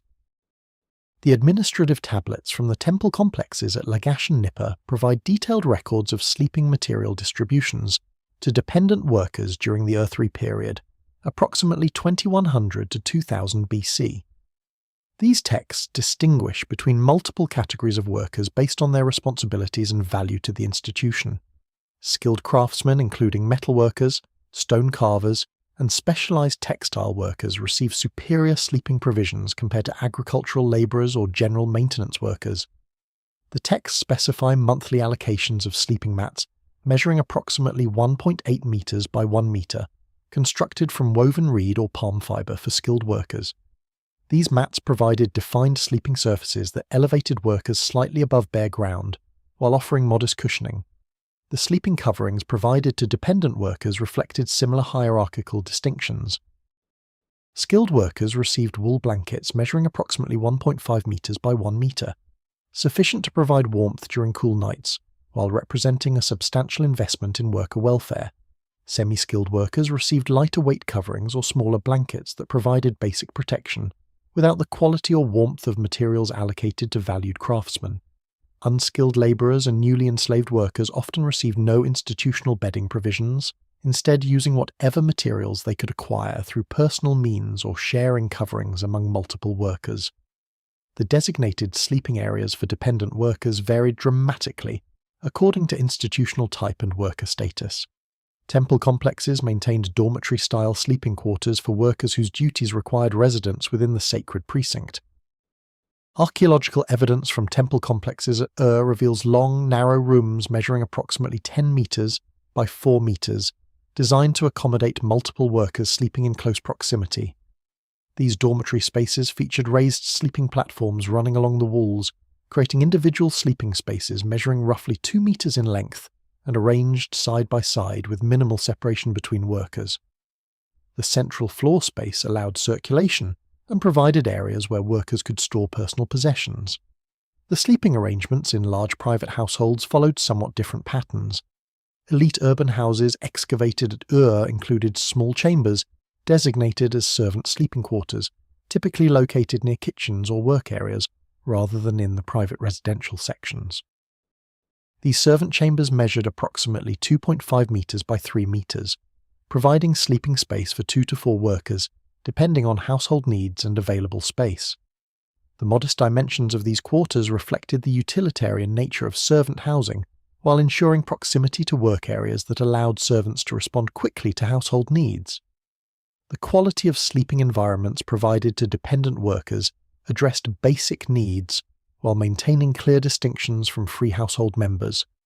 Servant sleeping quarters typically lacked the architectural refinements found in family chambers, including plastered walls, decorative elements, or sophisticated ventilation systems. The rooms provided basic protection from weather and minimal privacy, creating functional sleeping spaces that met fundamental shelter requirements without the comforts accorded to family members or guests. The absence of door locks in many servant quarters reflected both the trusted nature of household servants and the understanding that servants possessed little personal property requiring secured storage. The seasonal adjustments to servant sleeping arrangements mirrored in simplified form the patterns followed by household members. Summer months saw servants sleeping in courtyards or on rooftops where cooler temperatures and air movement provided relief from heat, while winter required movement to interior spaces. However, servants typically received less desirable sleeping locations than family members, occupying positions more exposed to weather extremes or areas with poorer air circulation. The hierarchical allocation of optimal sleeping spaces reinforced social distinctions, while ensuring that valued family members enjoyed the most comfortable rest. The provision of sleeping accommodations represented one component of broader compensation packages for dependent workers. Administrative texts describe total maintenance costs for workers, including food rations, clothing allowances, and bedding provisions. The value of sleeping materials provided to skilled workers could represent 10 to 15% of their total annual maintenance costs, indicating significant institutional investment in ensuring adequate rest for productive workers. The economic calculation underlying these provisions balanced the costs of bedding materials against the productivity gains from well-rested workers who could perform demanding tasks effectively. The sleeping conditions of enslaved workers represented the lowest tier of sleeping arrangements within Sumerian society. Slaves acquired through warfare, debt servitude, or birth into enslaved status typically received minimal sleeping provisions and occupied the least desirable sleeping locations. Archaeological evidence from work camps and agricultural estates reveals that enslaved workers often slept in large communal structures with minimal furnishing, using simple reed mats or even bare ground for sleeping surfaces. The harsh sleeping conditions reflected the fundamental dehumanization of enslaved individuals and the economic calculation that minimal investment in slave comfort was sufficient given their forced labor status. The legal protections regarding sleeping accommodations for dependent workers varied according to worker status and period. Some law codes from the Old Babylonian period include provisions requiring minimal sleeping provisions for hired workers, establishing basic standards that employers must meet. These legal requirements typically specified that workers must receive sleeping mats and basic covering materials, though the quality standards remained vague and enforcement appears to have been limited. The existence of such legal provisions indicates social recognition that even dependent workers possessed basic rights to adequate rest, though the practical implementation of these protections varied considerably. The extreme climate of Mesopotamia, with scorching summers and surprisingly cold winters, required systematic seasonal adjustments to sleeping arrangements and practices. Summer sleeping practices described in domestic wisdom texts emphasize the movement of sleeping locations to rooftops or courtyards where cooler night air provided relief from daytime heat. Winter practices involved the movement of sleeping areas to interior rooms where thick mud brick walls retained warmth, with additional heating provided by braziers that required careful management to balance warmth with ventilation. The summer sleeping migration to rooftops represented one of the most distinctive features of Mesopotamian domestic life, transforming the upper levels of houses into seasonal sleeping platforms. Archaeological evidence reveals that Sumerian houses incorporated rooftop access through internal staircases or external ladders, with roof surfaces constructed to support the weight of sleeping household members and their bedding materials. The roof construction employed tightly packed reeds covered with multiple layers of mud plaster, that created relatively waterproof surfaces capable of supporting human weight. The typical roof surface of a modest house measured approximately 5 meters by 6 meters, providing adequate space for multiple household members to sleep with modest separation between sleeping positions. The preparation of rooftop sleeping areas involved systematic procedures described in wisdom texts. The surface required sweeping to remove accumulated dust and debris that built up during daytime hours. Workers then sprayed the roof surface with water to settle remaining dust and create modest, evaporative cooling that reduced surface temperatures. Some texts describe the arrangement of reed mats across roof surfaces to create defined sleeping areas and provide minimal cushioning between sleepers and the hard plaster surface. The positioning of sleeping mats accounted for roof slope and drainage patterns, avoiding areas where occasional summer rains might create water accumulation. The timing of the seasonal transition to rooftop sleeping followed both climatic conditions and calendar conventions. Wisdom texts recommend beginning rooftop sleeping during the 4th month of the Sumerian calendar, corresponding approximately to late spring when evening temperatures became sufficiently warm to permit comfortable outdoor sleeping. The practice continued through the 8th month, ending in early autumn when decreasing nighttime temperatures made rooftop sleeping uncomfortably cool. The exact timing varied according to yearly climate variations and household preferences, with some families transitioning earlier or later depending on their tolerance for temperature extremes. The social dynamics of rooftop sleeping created unusual situations where household privacy diminished significantly. Unlike interior sleeping chambers where walls provided visual and acoustic separation between household members, rooftop sleeping placed family members, servants, and sometimes even visitors in close proximity with minimal barriers. This proximity required adjustments to nighttime behaviors and the development of social conventions regarding appropriate conduct during communal sleeping. The text suggests that households established informal rules about sleeping positions and movements that maintained some degree of modesty and privacy despite physical closeness. The security concerns associated with rooftop sleeping required attention to potential threats from intruders who might access roofs from adjacent buildings or through scaling exterior walls. Some households erected low walls or screens around roof perimeters that prevented easy access while not blocking air circulation. The presence of multiple household members sleeping on rooftops provided some security through numbers, as any intrusion would likely wake multiple sleepers who could raise alarms. Watchmen employed by wealthy urban neighborhoods provided additional security through nighttime patrols that monitored rooftops and streets for suspicious activities. The alternative summer sleeping location of interior courtyards provided cooler sleeping conditions than enclosed rooms, while offering more privacy and security than rooftops. The central courtyards of Sumerian houses created partially enclosed outdoor spaces protected by surrounding walls but open to sky, allowing nighttime air circulation while preventing access by outsiders. Archaeological evidence reveals that courtyards typically measured 4 to 6 meters square in modest houses, providing adequate space for household sleeping arrangements. The courtyard sleeping practice involved arranging sleeping mats in positions that avoided direct moonlight while maximizing exposure to any breezes that might flow through courtyard openings. The winter transition to interior sleeping chambers reversed the summer pattern, moving household members into enclosed rooms where architectural features provided warmth retention. The thick mud brick walls characteristic of Mesopotamian construction absorbed solar heat during winter days, then slowly released this stored warmth through cold nights, creating passive thermal regulation that moderated interior temperatures. The most desirable winter sleeping locations occupied interior rooms, surrounded on multiple sides by other rooms, as these central positions benefited from heat retention in multiple adjacent walls while minimizing exposure to cold exterior surfaces. The use of braziers for supplemental heating during cold winter nights required careful management to balance warmth provision against fire hazards and air quality concerns.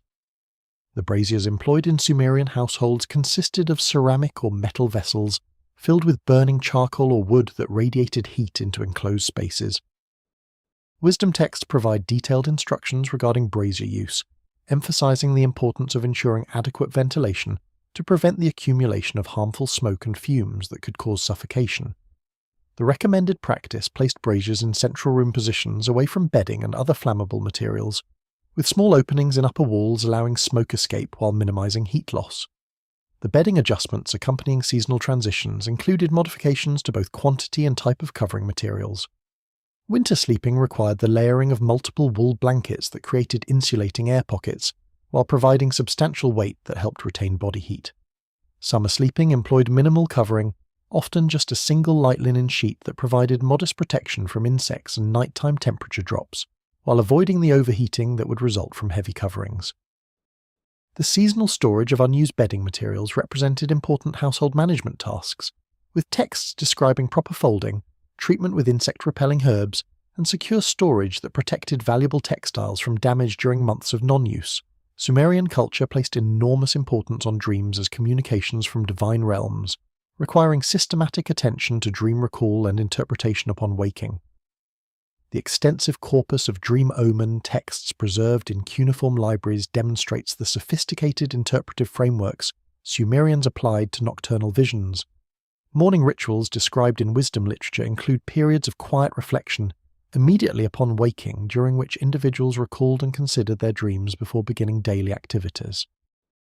The dream omen texts preserved in temple libraries at Nineveh, Babylon, and other major Mesopotamian cities constitute one of the largest categories of cuneiform literature, with hundreds of tablets devoted to recording and interpreting dream symbolism. These texts, compiled over centuries of observation and interpretation, organize dream content into systematic categories based on the persons, objects, actions, and settings that appeared in dreams. The format of dream omen texts followed standardized patterns, with each entry beginning with a conditional statement describing dream content, followed by an interpretation specifying the meaning or consequence of that particular dream. The dream interpretation methodology employed in these texts distinguished between different types of dreams based on their perceived source and significance. Divine dreams represented direct communications from gods who sent specific messages, warnings, or instructions to sleeping individuals. These dreams possessed high significance and demanded immediate attention and interpretation by qualified specialists. Symbolic dreams employed metaphorical imagery that required decoding through established interpretive principles, with dream symbols representing different realities than their literal appearance suggested. Physiological dreams resulted from bodily conditions including indigestion, illness, or emotional disturbances, and held minimal predictive value, though they might indicate health problems requiring attention. The morning reflection period described in wisdom texts began immediately upon waking, before rising from the sleeping platform and before speaking to other household members. This quiet reflection allowed dreamers to reconstruct dream narratives while memories remained fresh, as the texts recognized that dream recall faded rapidly once waking activities commenced. The recommended practice involved mentally reviewing the dream sequence, identifying key symbols and actions, and assessing the emotional tone of the dream experience. Individuals who experience particularly vivid or disturbing dreams might remain in quiet reflection for extended periods, carefully memorizing dream details for later consultation with professional dream interpreters. The recording of significant dreams in written form appears in both royal inscriptions and private correspondence, demonstrating that literacy enabled permanent preservation of dream content for future reference and professional interpretation. Royal dream accounts inscribed on palace walls and temple monuments describe divine dreams received by kings that legitimize political decisions or military campaigns. Private letters include descriptions of troubling dreams sent to professional interpreters requesting guidance about appropriate responses. The written preservation of dreams created permanent records that could be analyzed by specialists possessing expertise in dream interpretation techniques. The professional dream interpreters known as Shailu or Bahu in Akkadian represented specialized religious functionaries who devoted careers to mastering dream interpretation principles. These specialists underwent extensive training in temple schools, where they memorized the standard dream omen texts and learned the interpretive techniques necessary for applying general principles to specific individual cases. The interpretive process required not only knowledge of traditional dream symbolism, but also understanding of the dreamer's personal circumstances, social position, and current life situations that might influence dream meaning. The consultation process with professional dream interpreters followed formalized procedures that ensured thorough analysis. The dreamer provided detailed descriptions of dream content including all remembered persons, objects, actions, settings, and emotional experiences. The interpreter questioned the dreamer to elicit additional details and clarify ambiguous elements. The specialist then consulted written dream omen collections to identify relevant precedents and interpretive principles. Finally, the interpreter synthesized this information to produce a specific interpretation tailored to the dreamer's circumstances, often including recommendations for ritual actions to avert threatened misfortunes or maximize predicted benefits. The ritual responses to dream interpretations varied according to the nature of predicted outcomes. Favorable dreams indicating divine blessing or forthcoming success required thanksgiving offerings to the gods who sent beneficial visions. Neutral dreams needed no special response beyond general maintenance of proper ritual observances. Threatening dreams demanded immediate ritual interventions designed to avert predicted disasters through protective rituals, offerings to appease offended deities, or purification ceremonies that removed spiritual contamination indicated by dream content. The dietary influences on dream quality and content received attention in medical and wisdom texts that connected food consumption with dream experiences. The texts described certain foods as promoting clear, memorable dreams that facilitated divine communication, while other foods disrupted sleep and created confused or meaningless dream imagery. The recommendations for dream-promoting diet emphasized light evening meals, moderate consumption of specific vegetables believed to enhance spiritual receptivity, and avoidance of heavy, spiced foods that burdened digestion and clouded dream clarity. The importance of dream interpretation extended beyond individual fortune-telling to encompass matters of state importance and religious significance. Royal dream interpretations influenced military campaigns, building projects, and political decisions based on divine guidance received through nocturnal visions. Temple dream interpretation services provided accessible divine communication for common people who lacked other means of obtaining supernatural guidance. The systematic development of dream interpretation created institutional frameworks for managing the widespread belief that dreams conveyed meaningful information from supernatural realms. The Sumerian spiritual worldview included numerous malevolent entities specifically associated with nighttime who threatened sleeping humans through various means. The demon Lilitu and her male counterpart Lilu were believed to attack sleepers, causing nightmares, sleep paralysis, and nocturnal illnesses. Protective measures against these nocturnal threats included the placement of apotropaic figurines near sleeping areas, the recitation of protective incantations before sleep, and the use of specific materials in bed construction believed to repel demonic influences. The demon Lilitu appears throughout Mesopotamian religious literature as a particularly dangerous nocturnal entity who attacked sleeping humans, especially targeting young men, pregnant women, and infants. The textual descriptions characterize Lilitu as a female demon possessing wings that enabled flight through nighttime air, long hair that she used to entangle victims, and the ability to pass through walls and barriers that blocked normal physical entry. The demon's attacks manifested through various symptoms including nightmares featuring sexual assault, waking paralysis that prevented movement or speech, nocturnal emissions, and mysterious illnesses that drained vitality from victims over time. The male demon Lilu posed similar threats, attacking sleeping women and causing parallel symptoms including disturbing dreams, physical paralysis, and energy depletion. Religious texts describe Lilu as the masculine counterpart to Lilitu, sharing similar appearance and capabilities but targeting female victims. The pairing of these demons reflected broader patterns in Mesopotamian demonology that organized supernatural threats into gendered categories with specialized targeting behaviors and attack methods. The protective figurines placed near sleeping areas represented one of the most common defenses against nocturnal demonic attacks.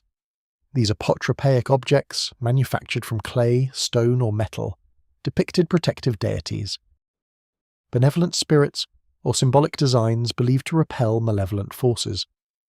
Archaeological excavations at residential sites throughout Mesopotamia have recovered numerous examples of protective figurines found in bedroom contexts, buried beneath doorways, or placed in wall niches near sleeping platforms.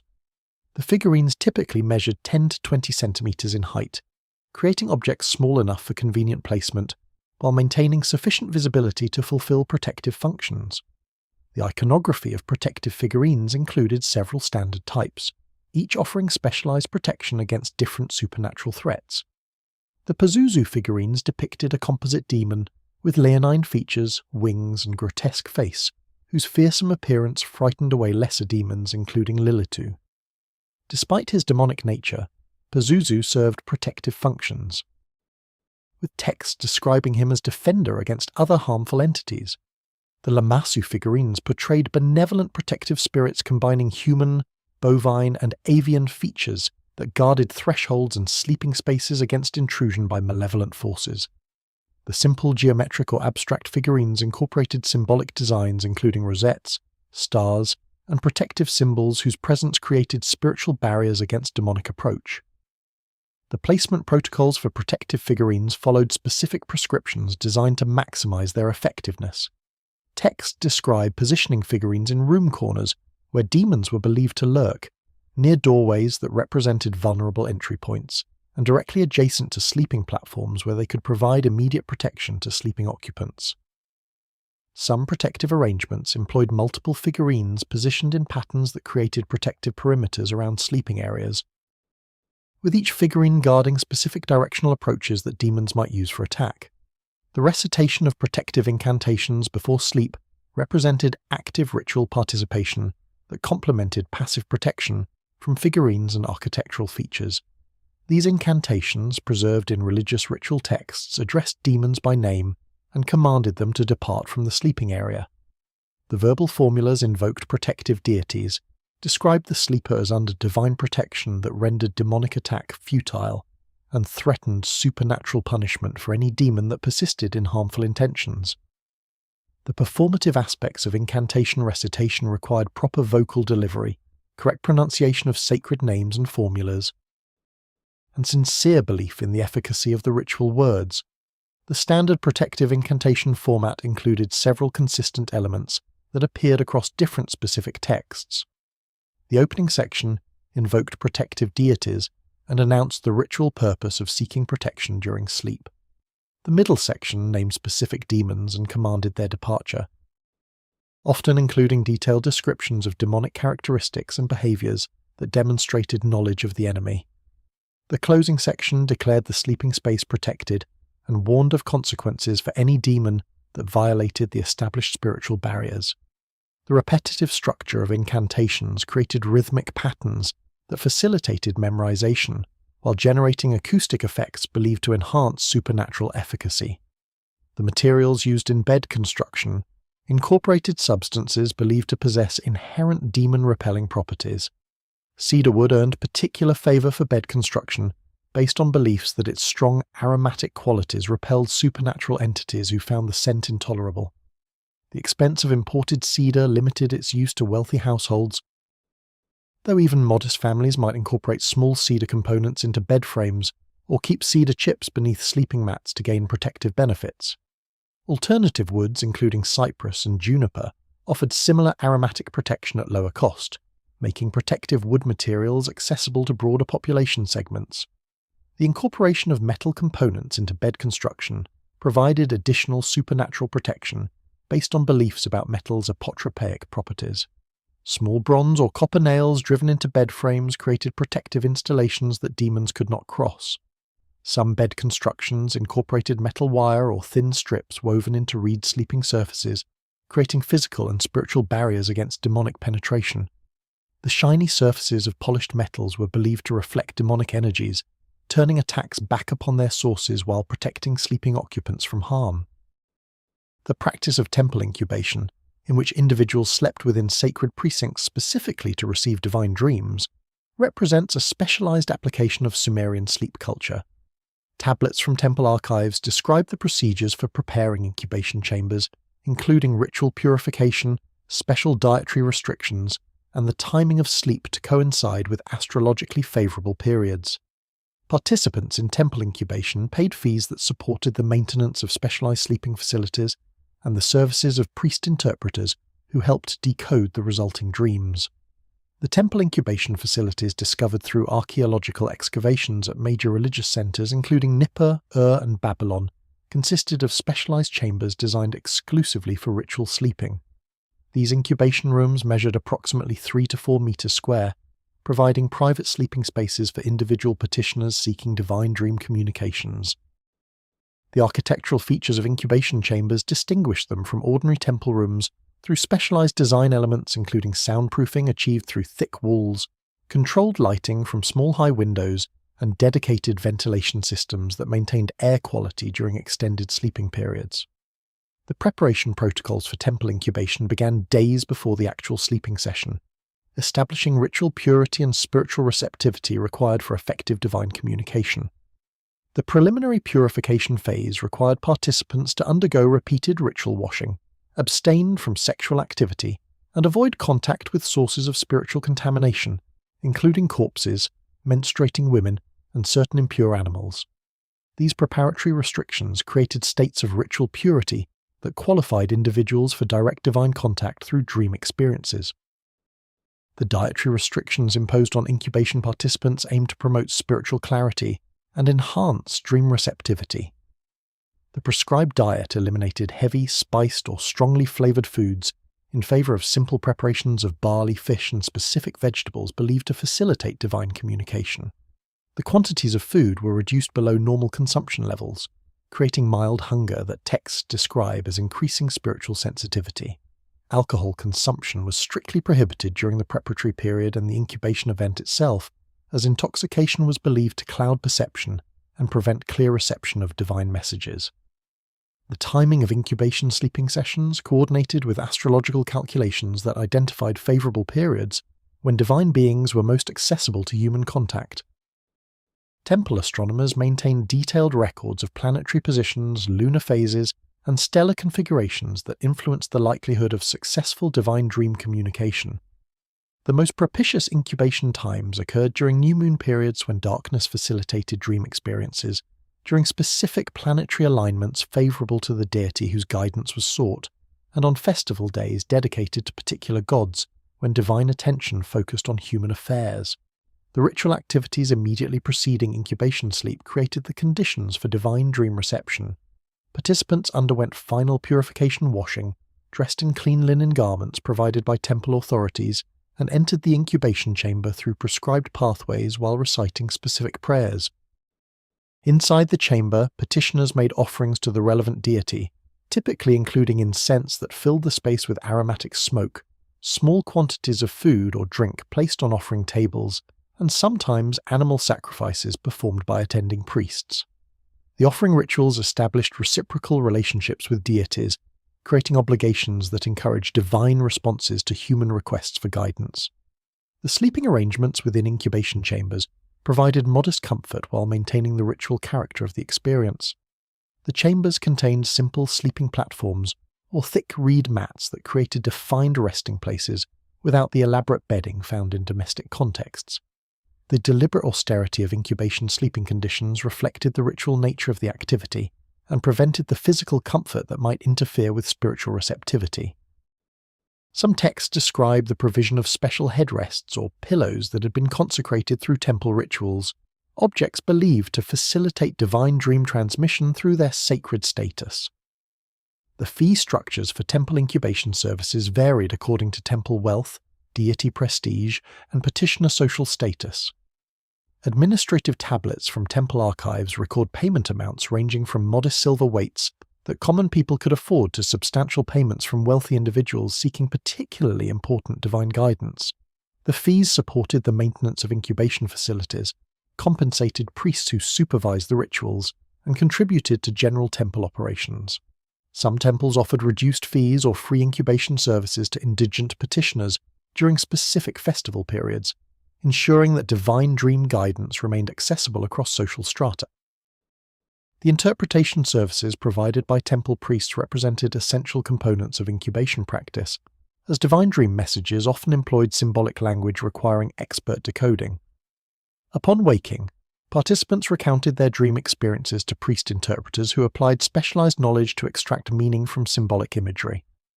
The interpretation process drew upon the extensive dream omen literature while considering the specific questions or concerns that motivated the incubation request. The priest provided written or oral interpretations that explained dream symbolism and specified appropriate actions based on divine guidance received during sleep. Sumerian medical texts preserve numerous remedies for sleep-related problems, including difficulty falling asleep, excessive sleepiness, and disturbing dreams. These pharmaceutical preparations combined plant materials, minerals, and animal products according to complex formulas that addressed both physical and spiritual aspects of sleep disorders. Tablet collections from healing temples describe diagnostic procedures for determining the causes of sleep problems and prescriptive protocols for treating various sleep-related conditions. The medical texts from the healing temple at Nippur, particularly those catalogued as Tablet Series UM29-15-400 through UM29-15-420, preserve extensive pharmacological knowledge regarding sleep disorder treatments. These texts organize sleep problems into distinct diagnostic categories based on observed symptoms and presumed underlying causes. The primary categories include difficulty initiating sleep despite proper preparation and environmental conditions, frequent waking during night hours that prevented restorative rest, excessive sleepiness that persisted despite adequate night sleep, and disturbing dreams that caused fear or distress upon waking. The diagnostic procedures for sleep disorders combined physical examination, patient questioning, and spiritual assessment to determine appropriate treatments. Physicians trained in sleep medicine examined patients for physical signs of illness, including fever, skin discoloration, unusual body odors, and abnormal pulse patterns that might indicate underlying diseases affecting sleep. The questioning process elicited detailed information about sleeping conditions, dietary habits, emotional states, and recent life events that could contribute to sleep disturbances. The spiritual assessment involved consultation with diviners who determined whether supernatural forces, including demonic attack or divine displeasure, contributed to sleep problems. The pharmacological treatments for difficulty initiating sleep employed sedating preparations that promoted relaxation and sleep onset. The most commonly prescribed remedy combined poppy plant extracts with honey, creating a sweet-tasting medicine that patients consumed approximately 1 hour before retiring. The poppy extracts contained natural opiates that induced drowsiness and reduced mental activity that prevented sleep. The text specified dosage amounts measured in standard volume units, with typical adult doses ranging from 15 to 30 milliliters of the honey poppy mixture. The preparations required careful dosage control, as excessive amounts could cause dangerous oversedation or create dependency problems with repeated use. Alternative sleep-inducing preparations avoided opiate-containing ingredients in favor of plant materials with milder sedating properties. These formulas combined valerian root, chamomile flowers, and lettuce seed extracts in water or beer bases that patients drank during evening hours. The valerian root contributed compounds that promoted relaxation without the potent sedation of poppy derivatives. The chamomile flowers added pleasant flavor while contributing their own mild sedative effects. The lettuce seeds provided substances that reduced nervous tension and facilitated the transition from waking to sleeping states. These gentler preparations suited patients with less severe sleep difficulties or those requiring long-term treatment where addiction risks made opiate use inadvisable. The topical applications for promoting sleep included aromatic ointments, applied to temples, forehead, and the soles of feet. These preparations combined sesame oil bases with extracts from lavender, myrrh, and other aromatic plants whose scents were believed to promote relaxation. The application to specific body locations reflected medical theories about the concentration of sleep-regulating forces in the head and feet. The texts describe circular massage motions during application, techniques that combined the aromatic effects of the ointments with the relaxing physical sensations of gentle touch. The treatments for frequent nighttime waking addressed both physical and supernatural causes. When physical examination revealed no obvious illness, physicians prescribed bladder-strengthening medications that reduced the nighttime urination that commonly disrupted sleep. These preparations combined astringent plant materials that tightened urinary passages, reducing urine production during night hours. For cases attributed to demonic interference, the treatment protocols combined pharmaceutical interventions with ritual protections, including the installation of additional apotropaic figurines and the performance of exorcism ceremonies that drove away sleep-disrupting entities. The remedies for excessive daytime sleepiness employed stimulating preparations that increased alertness and reduced inappropriate drowsiness. The primary ingredient in these formulations came from a plant the texts call kasu, possibly representing an early caffeine-containing species.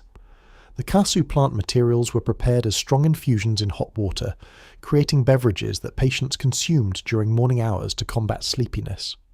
The texts warn against excessive consumption of these stimulating preparations, noting that overuse could cause trembling, rapid heartbeat, and paradoxical worsening of sleep problems through nighttime restlessness. The dream disorder treatments distinguish between dreams caused by physical conditions and those resulting from supernatural communications.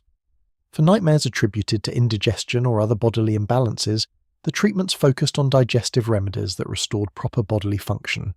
These included preparations combining bitter herbs that improved digestion, laxatives that eliminated accumulated waste believed to create toxic conditions, and dietary modifications that reduced consumption of dream-disturbing foods. For dreams attributed to demonic attack or divine messages, the treatments employed protective rituals and dream interpretation services rather than pharmaceutical interventions. The medical texts describe specialized preparations for pregnant women experiencing sleep difficulties, formulations that avoided ingredients potentially harmful to developing fetuses.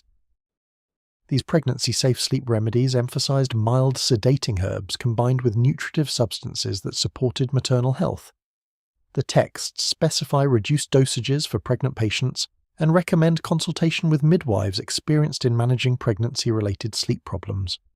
The recognition of pregnancy-specific sleep needs demonstrates sophisticated understanding of the physiological changes affecting sleep during gestation. The treatment protocols for children's sleep disorders employed modified adult remedies with adjusted dosages and gentler ingredients. The texts provide weight-based dosage calculations that scaled adult doses to appropriate levels for children of different ages and sizes. The pediatric sleep preparations avoided the strongest sedatives, instead emphasizing gentle aromatic treatments and behavioral interventions, including establishment of consistent sleep routines and creation of calming pre-sleep environments. The texts also address infant sleep problems, describing preparations that nursing mothers consume to transfer mild sedating effects through breast milk. The documentation of treatment outcomes in medical texts reveals systematic observation and refinement of sleep disorder therapies. Some tablets include annotations describing patient responses to treatments, noting which preparations proved most effective for specific symptom patterns. These clinical observations accumulated over generations of medical practice, creating pharmacological knowledge bases that informed subsequent treatment decisions. The evidence-based approach to sleep medicine demonstrates the empirical foundations underlying Sumerian medical practice, alongside the spiritual and magical elements that characterized ancient healing traditions. The darkness of night presented security challenges that required systematic precautions to protect sleeping households from human threats. Administrative texts describe the employment of night watchmen in urban contexts, while domestic wisdom literature provides instructions for securing doors and windows before sleep. Archaeological evidence includes door locks, bars, and other security devices that households engaged before retiring, balanced against the need for ventilation during hot months. The employment of professional night watchmen in Sumerian cities represents organized community responses to nocturnal security threats. Administrative tablets from Ur dating to the Ur III period describe the organization of watch patrols that circulated through urban neighborhoods during night hours. These texts specify the number of watchmen assigned to different city districts, the routes they followed during patrols, and the signals they used to communicate with each other and alert residents to dangers. A typical urban ward containing approximately 100 to 150 households employed 4 to 6 watchmen working in rotating shifts that provided continuous coverage through night hours. The watchmen carried distinctive equipment that identified their official status, while providing tools for performing security functions. Archaeological evidence and artistic depictions show night watchmen equipped with torches or oil lamps that illuminated their patrols, wooden staffs or clubs for defense and for striking alarm signals, and noise-making devices including rattles or bells that announced their presence during patrols. The regular sounds of watchmen moving through neighborhoods provided reassurance to sleeping residents while potentially deterring criminals who might otherwise exploit nocturnal darkness for theft or violence. The compensation systems for night watchmen varied according to whether they served public institutions or private neighborhood associations. Temple and palace complexes employed watchmen as regular staff members who received standard institutional rations and housing. Residential neighborhoods organized collective security arrangements, where households contributed to watchmen's salaries through regular payments of silver, barley, or other valuables. Administrative texts record these security contributions, with amounts varying according to household wealth and the assessed security risks in different neighborhoods. Wealthy urban districts located near city centers typically supported larger, better-equipped watch forces than poor peripheral neighborhoods. The domestic security measures implemented by individual households complemented the external patrols of professional watchmen. Wisdom texts describe systematic evening security procedures that household heads performed before retiring. These protocols began with checking all doors and windows to ensure proper closure and securing. The inspection process identified any openings or weak points that might permit unauthorized entry during vulnerable night hours. After confirming that all access points were properly secured, household heads engaged locking mechanisms and placed additional barriers that would create noise or obstruction if intruders attempted entry. The door-locking mechanisms employed in Sumerian houses evolved from simple wooden bars to sophisticated lock designs that provided substantial security. The most basic door security used heavy wooden beams placed across door interiors that prevented doors from being pushed open from outside. These bars rested in brackets mounted on door frames, creating effective barriers despite their simple construction. Archaeological evidence from residential excavations reveals the mounting brackets and wear patterns on door frames where bars had been repeatedly placed and removed over years of use. The more advanced pin tumbler locks discovered at Sumerian sites demonstrate sophisticated mechanical security technology. These locks employed wooden pins of varying lengths that dropped into holes drilled in wooden bolts, preventing the bolts from sliding unless a specially shaped key lifted the pins to proper heights. The keys consisted of wooden implements with pegs positioned to match the pin configurations of specific locks, creating personalized security devices that only authorized individuals could operate. The discovery of these ancient pin tumbler locks at sites including Ur and Khorsabad reveals that the fundamental operating principles of modern lock mechanisms were already established in Mesopotamian technology. The window security challenges during summer months created tensions between security needs and ventilation requirements. The small, high windows used in Sumerian architecture provided some inherent security through their size and positioning that made access difficult. However, the need to keep windows open during hot nights for air circulation created potential entry points for determined intruders. Some households installed reed or wooden lattices over window openings that permitted airflow while preventing entry by persons too large to squeeze through lattice spacing.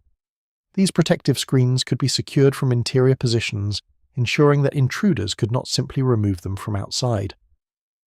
The positioning of household members during sleep contributed to security through the placement of adult males in locations where they could respond quickly to intrusions. Wisdom texts recommend that household heads sleep nearest to primary entry points, creating human barriers between potential intruders and vulnerable family members sleeping in interior positions.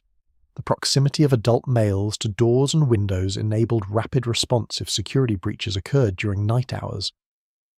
The texts also describe the practice of keeping weapons, including clubs, knives, or agricultural implements within easy reach of sleeping positions, allowing immediate access to defensive tools if needed. The coordination between domestic security measures and professional watchman patrols created layered protection systems. Households that heard suspicious sounds during night hours could signal watchmen through calls or noise-making that alerted patrols to potential problems. The watchman response protocols included investigating disturbances, confronting suspicious individuals, and summoning additional assistance when serious threats materialized.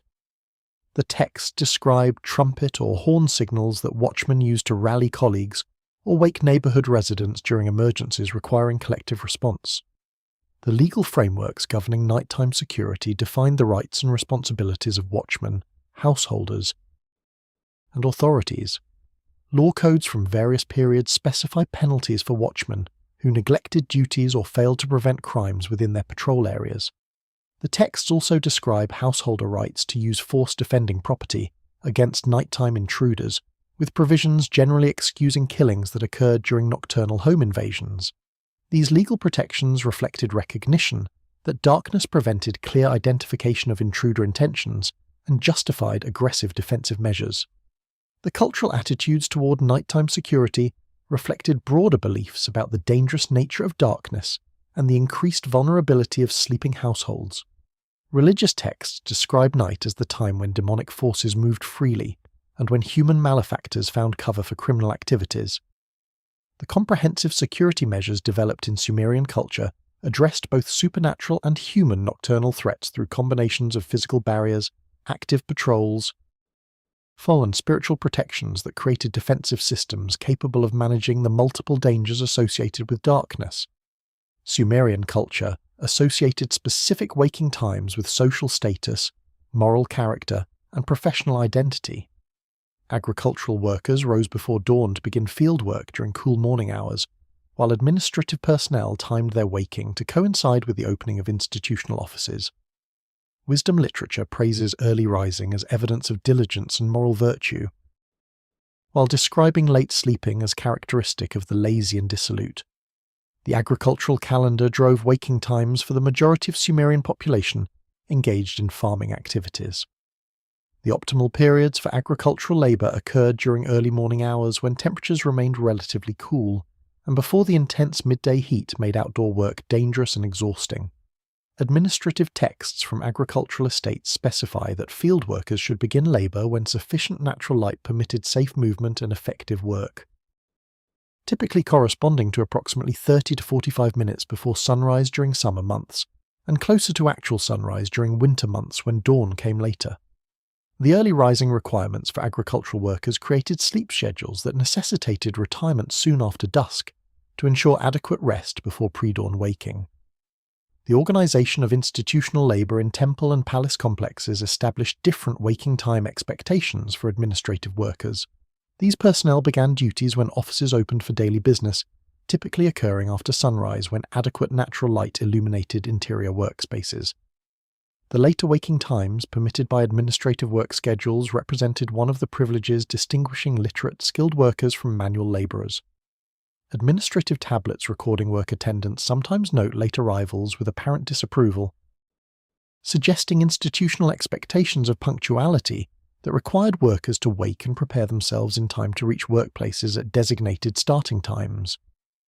The moral associations attached to waking times appear throughout Sumerian wisdom literature that use sleep patterns as indicators of character. The Sumerian proverb collections preserved on tablets from Nippur and other scribble centres include numerous sayings praising early rising and condemning late sleeping.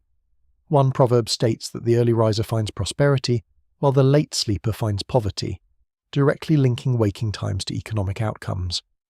Another proverb describes the person who rises with the sun as walking with the gods, while the person who sleeps past dawn walks with demons, creating explicit spiritual associations with sleep timing.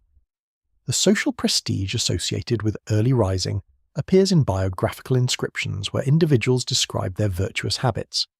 Royal inscriptions sometimes include references to kings rising early to attend to governmental duties, demonstrating their dedication to proper rule. These textual presentations of early rising served propagandistic functions, portraying rulers as diligent administrators who prioritized public welfare over personal comfort. The inclusion of such details in official inscriptions indicates that the broader population recognized early rising as admirable behavior worthy of public praise. The practical advantages of early rising in the Mesopotamian climate created rational foundations for the cultural value placed on pre-dawn waking. The period between first light and mid-morning provided the most comfortable working conditions for outdoor activities, with temperatures that permitted sustained physical exertion without the heat exhaustion risks that characterized midday hours. Workers who rose early could complete substantial labour before heat-forced cessation, maximising productive time and economic returns. The practical benefits of early rising reinforced moral teachings that presented the practice as virtuous behaviour. The occupational variations in waking times created daily rhythms that differed according to professional specialisation. Bakers rose earliest among urban workers, beginning bread production during pre-dawn hours to ensure fresh bread availability when households awakened and markets opened.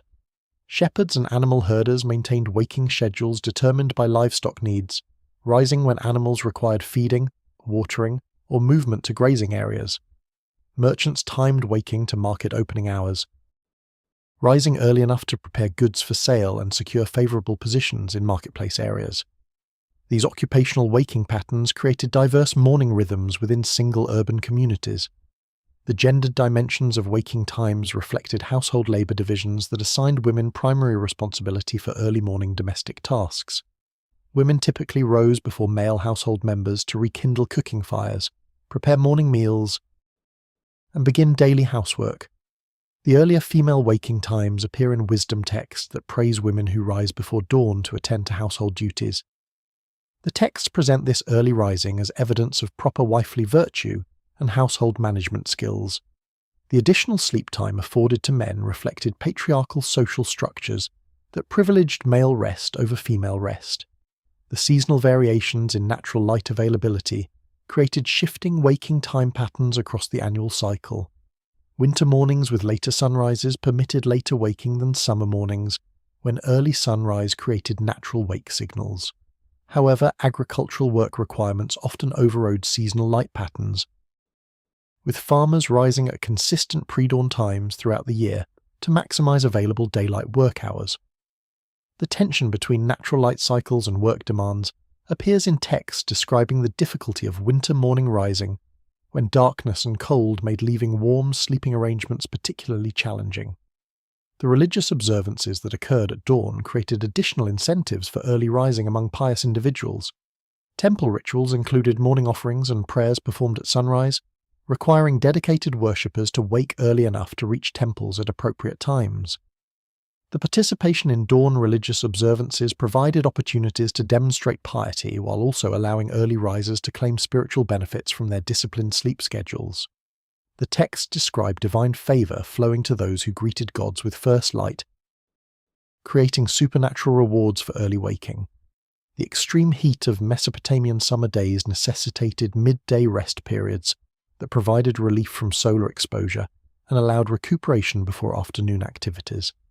Administrative texts document institutionalized rest periods during the hottest portion of the day, when work ceased and people retired to shaded areas for brief sleep or quiet rest. Domestic architecture incorporated design features that created cool, dark spaces suitable for midday napping, including interior rooms positioned away from direct sun exposure.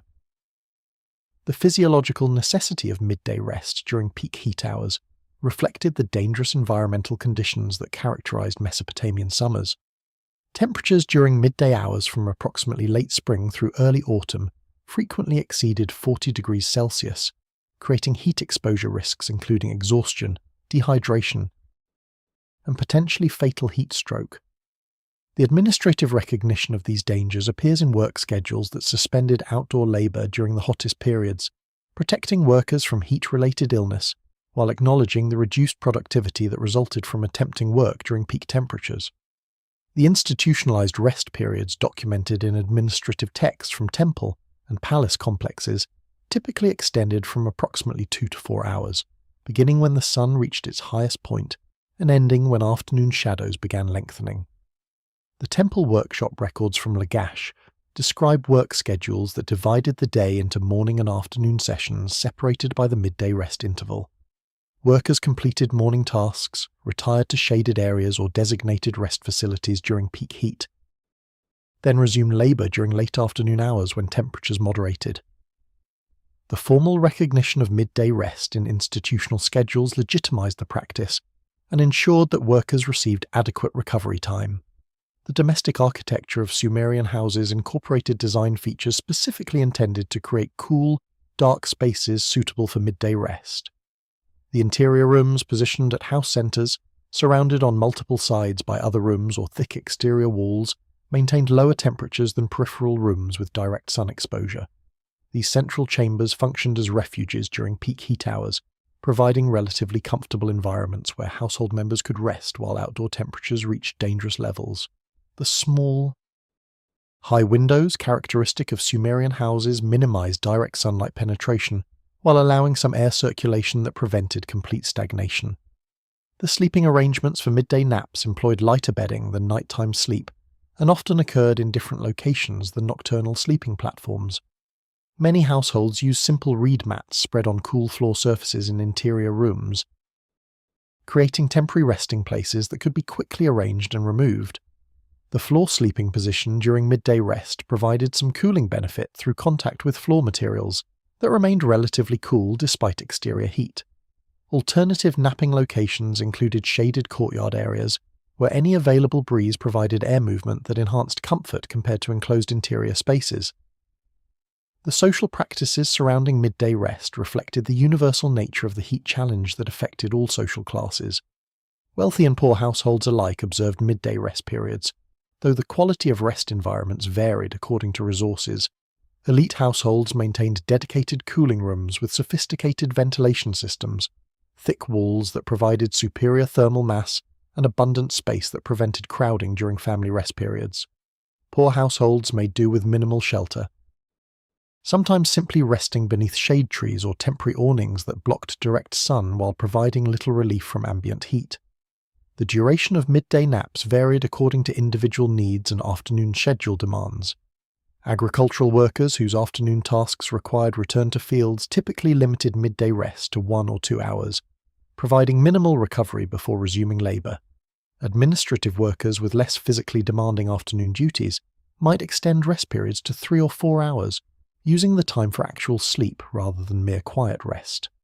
The text suggests that complete sleep during midday hours was acceptable and even encouraged, when heat conditions made activity genuinely dangerous. The dietary practices associated with midday rest influenced nap quality and afternoon energy levels. Wisdom texts recommend light midday meals that provided sustenance without the heavy, sluggish feeling that accompanied large meals. The typical midday meal consisted of bread, beer, fruits and vegetables in moderate quantities that satisfied hunger without overburdening digestive systems. The texts warn against consuming heavy meat dishes or excessive beer during midday meals, noting that these foods promoted excessive sleepiness that extended into afternoon hours and reduced afternoon productivity. The cultural attitudes toward midday rest distinguished it from nighttime sleep through different status associations. While nighttime sleep represented necessary recovery from daily labours and commanded respect as essential human need, midday rest occupied somewhat ambiguous cultural space. The texts acknowledged the necessity of heat avoidance while also expressing concerns that excessive midday sleeping indicated laziness or weak character. The ideal midday rest combined brief sleep or quiet rest that provided necessary recovery while avoiding the extended unconsciousness that suggested lack of discipline. The seasonal variation in midday rest practices reflected changing heat conditions across the annual cycle. Summer months required extensive midday rest periods that protected against genuine health dangers, while winter and spring months permitted shorter rest intervals or elimination of formalized rest periods when moderate temperatures allowed continuous work through midday hours. The adaptive adjustment of rest schedules to seasonal conditions demonstrated flexible responses to environmental challenges that balanced productivity demands with health protection needs. Sumerian military and commercial expeditions required sleeping arrangements adapted to travel conditions far from home comforts. Administrative texts described the provision of portable bedding, travelling tents, and camping equipment for merchants and soldiers engaged in extended journeys. Military records detail the organisation of camp sleeping arrangements, guard rotation schedules, and the allocation of sleeping spaces according to military rank. The portable bedding systems developed for travel use emphasised compact, lightweight materials that provided basic sleeping comfort without excessive bulk or weight. The standard travelling bedding consisted of woven reed mats, measuring approximately 1.6 metres by 1 metre, that could be rolled tightly for transport and unrolled to create sleeping surfaces when camps were established. These mats weighed approximately 2 to 3 kilograms, creating reasonable burdens for individuals carrying personal equipment during marches. Additional portable bedding items included light wool blankets for warmth during cold nights, and small leather or linen bags filled with wool or plant fibres that served as travelling pillows. The tent structures used by military and merchant expeditions provided shelter from weather and some security against nocturnal threats. The typical travelling tent employed a simple design using wooden poles or reed bundles to support leather or heavy linen coverings that created enclosed spaces large enough to accommodate 4 to 8 persons sleeping in close proximity. The tent materials packed relatively compactly for transport, with pole components measuring approximately 1.5 to 2 meters in length and covering materials folding to manageable bundles.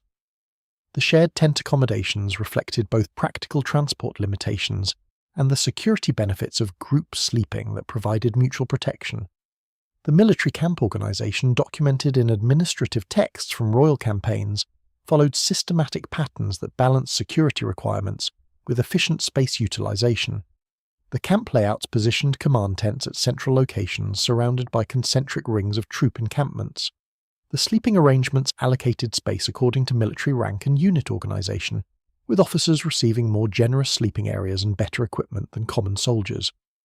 The texts describe formal camp establishment procedures that included designating guard posts, organizing latrine areas, securing water sources, and establishing perimeter defenses before troops retired for sleep.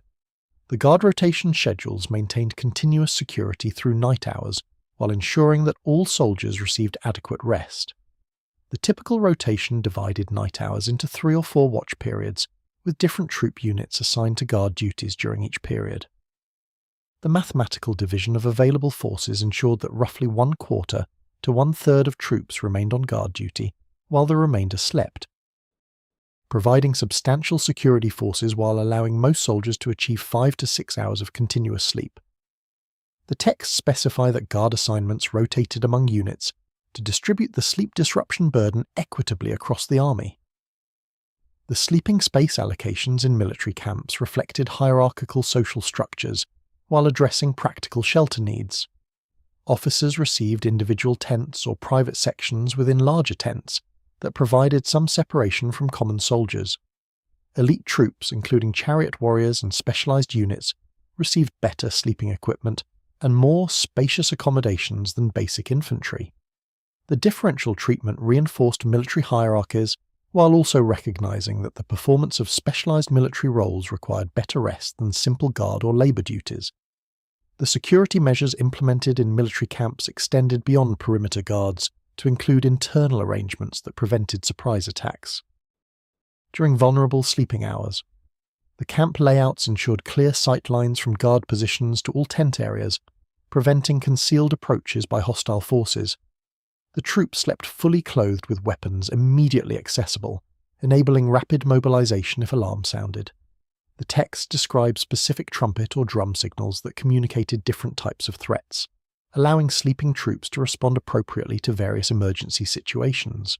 The merchant caravan's sleeping arrangements balanced security concerns with commercial imperatives that required protection of valuable trade goods during vulnerable night hours. The caravan camps organized sleeping areas in defensive circles around the valuable merchandise, with merchants and hired guards sleeping in positions that provided immediate response capability if thieves attempted nighttime raids. The text described night watch systems similar to military guard rotations, with caravan members taking turns maintaining vigilance while others slept. The shared security responsibilities created cooperative relationships among caravan participants, who depended on mutual protection for successful completion of trading journeys. The sleeping conditions during river transport expeditions involved unique challenges associated with boat-based travel. The text describes sleeping arrangements aboard cargo vessels that combined functional requirements of boat operation with crew rest needs. The boat crew slept in shifts that ensured continuous navigation capability during multi-day river journeys, with some crew members sleeping while others maintained watch and managed vessel movement. The confined spaces aboard boats required compact sleeping arrangements using simple mats spread on deck areas or in small sheltered sections that protected sleepers from weather exposure. The provisioning requirements for extended expeditions included calculations of bedding material quantities needed to support sleeping arrangements throughout journey durations. Administrative tablets recording expedition supplies list specific quantities of reed mats, wool blankets, and tent materials allocated per participant, with provisions for replacing damaged or lost items during extended travels. The systematic provisioning reflected understanding that adequate rest represented essential requirement for maintaining expedition effectiveness and preventing illness or exhaustion that could compromise mission success. Sumerian society recognized that elderly individuals required different sleeping arrangements and special consideration regarding rest. Medical texts describe sleep disturbances common in old age and recommend specific interventions including modified sleeping positions, particular bedding materials, and medicinal preparations to promote restorative sleep. Household organization texts describe the allocation of sleeping chambers that provided elderly family members with quiet locations protected from household noise and activity. The medical understanding of age-related sleep changes appears in diagnostic texts that describe the characteristic sleep problems affecting elderly individuals. These texts recognize that older persons frequently experience difficulty falling asleep despite fatigue, woke multiple times during night hours, and rose earlier than desired in morning. The medical explanations for these sleep disturbances combined observations of physical changes with theoretical frameworks about the transformation of bodily humors during aging. The texts describe how the drying and cooling of bodies in old age disrupted the warm, moist conditions believed necessary for deep, restorative sleep. The modified sleeping positions recommended for elderly individuals addressed both comfort needs and medical concerns about specific age-related conditions. Medical texts advise that elderly persons with breathing difficulties should sleep in elevated positions using multiple pillows or specially constructed inclined sleeping platforms that reduced pressure on chest and lungs. The elevated positioning facilitated easier breathing, while reducing the accumulation of fluids in lung tissues that occurred when elderly persons slept completely horizontal. For elderly individuals suffering from joint pain or stiffness, the texts recommend side sleeping positions with small cushions placed between knees and underarms to reduce pressure on painful joints. The specialized bedding materials provided to elderly sleepers emphasize softness and warmth to address the physical vulnerabilities of aging bodies. The texts describe the provision of additional wool blankets to elderly family members, recognizing that older persons felt cold more acutely than younger household members and required extra covering to maintain comfortable sleeping temperatures. The sleeping surfaces for elderly individuals employed thicker layers of soft materials, including fine wool batting or multiple layers of woven textiles that created cushioning for bodies with reduced natural padding and increased sensitivity to pressure from hard surfaces. The allocation of sleeping chambers for elderly family members reflected cultural values of filial piety and respect for elders alongside practical considerations about age-related needs. Household organization texts describe the assignment of ground-floor sleeping chambers to elderly persons who experienced difficulty climbing stairs to upper-level rooms. These ground-floor chambers were positioned in quiet locations away from high-traffic areas where household activities created noise disturbances that interfered with elderly sleep. The texts emphasize the importance of providing elderly family members with chambers that received morning sunlight, as the natural illumination helped regulate sleep-wake cycles and provided warming that eased morning joint stiffness. The nocturnal care provisions for elderly household members included arrangements for attending to nighttime needs without requiring elderly persons to navigate dark, potentially dangerous pathways. Some wealthy households employed servants who slept in adjacent chambers or in the same rooms as elderly family members, providing immediate assistance if elderly persons needed help during night hours.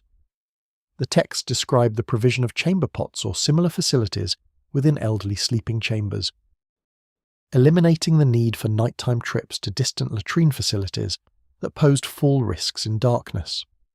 The medicinal preparations specifically formulated for elderly sleep problems employed ingredients selected for their gentle effects and suitability for long-term use. The most common elderly sleep remedy combined warm milk with honey and small quantities of valerian root, creating a soothing beverage that promoted relaxation without the strong sedation of opiate-based preparations. The texts recommend consumption of this sleep aid approximately 1 hour before retiring, allowing time for the medicine to take effect while the warmth of the drink provided immediate comfort. Alternative preparations for elderly insomnia employed aromatic herbs including chamomile and lavender, administered as warm infusions or as aromatherapy through sachets placed near sleeping areas. The dietary recommendations for promoting elderly sleep emphasized easy digestion and avoided foods that cause discomfort during night hours. The texts advise elderly persons to consume their evening meals earlier than younger household members, allowing additional digestion time before sleep. The recommended evening foods for elderly individuals emphasized soft, easily processed items including porridges, soups, and stewed vegetables that required minimal digestive effort. The texts specifically warn elderly persons against consuming beans, onions, or heavily spiced foods during evening hours, noting that these items frequently caused digestive distress that disrupted elderly sleep. The social aspects of elderly sleep care reflected broader patterns of intergenerational support and family obligation that characterized Sumerian society. Adult children bore responsibility for ensuring that elderly parents received appropriate sleeping arrangements and care, with texts describing this obligation as fundamental to proper filial behavior. The failure to provide adequate sleep accommodations for elderly family members attracted social disapproval and, in some cases, legal consequences, as law codes from various periods specified children's obligations to support aging parents. The texts present the provision of comfortable sleeping arrangements as among the essential elements of proper elderly care, alongside adequate food, clothing, and medical attention. The recognition of individual variation in elderly sleep needs appears in texts that acknowledge different aging patterns among elderly persons. Some individuals maintained relatively normal sleep patterns well into advanced age, while others experienced severe sleep disturbances that required substantial intervention.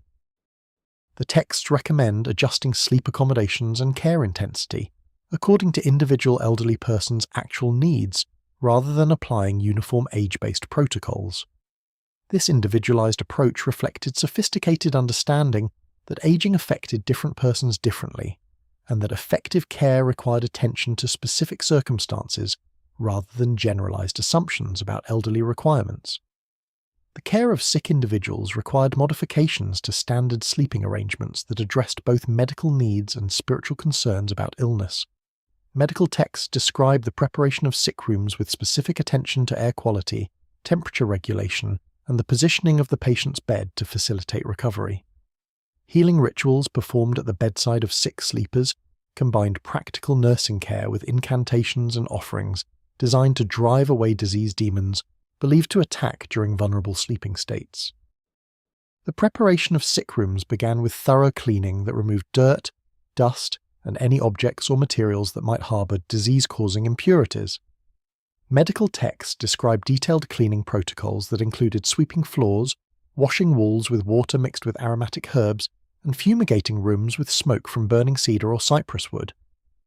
The cleaning ritual served both practical hygiene purposes and spiritual purification functions, as illness was understood to result from combinations of physical imbalance and supernatural attack. The texts specify that sick room cleaning should occur during morning hours, when sunlight could illuminate the space, and when sick persons could be temporarily relocated to allow thorough cleaning. The air quality management in sick rooms balanced the need for fresh air circulation against concerns about harmful influences entering through open windows. Medical texts recommend that sick room windows remain partially open during daytime hours to allow air exchange while being closed during night hours, when demonic forces moved most freely. The texts describe the use of aromatic substances including burning incense and the placement of fresh herbs in sick rooms to purify air and create pleasant scents that promoted healing.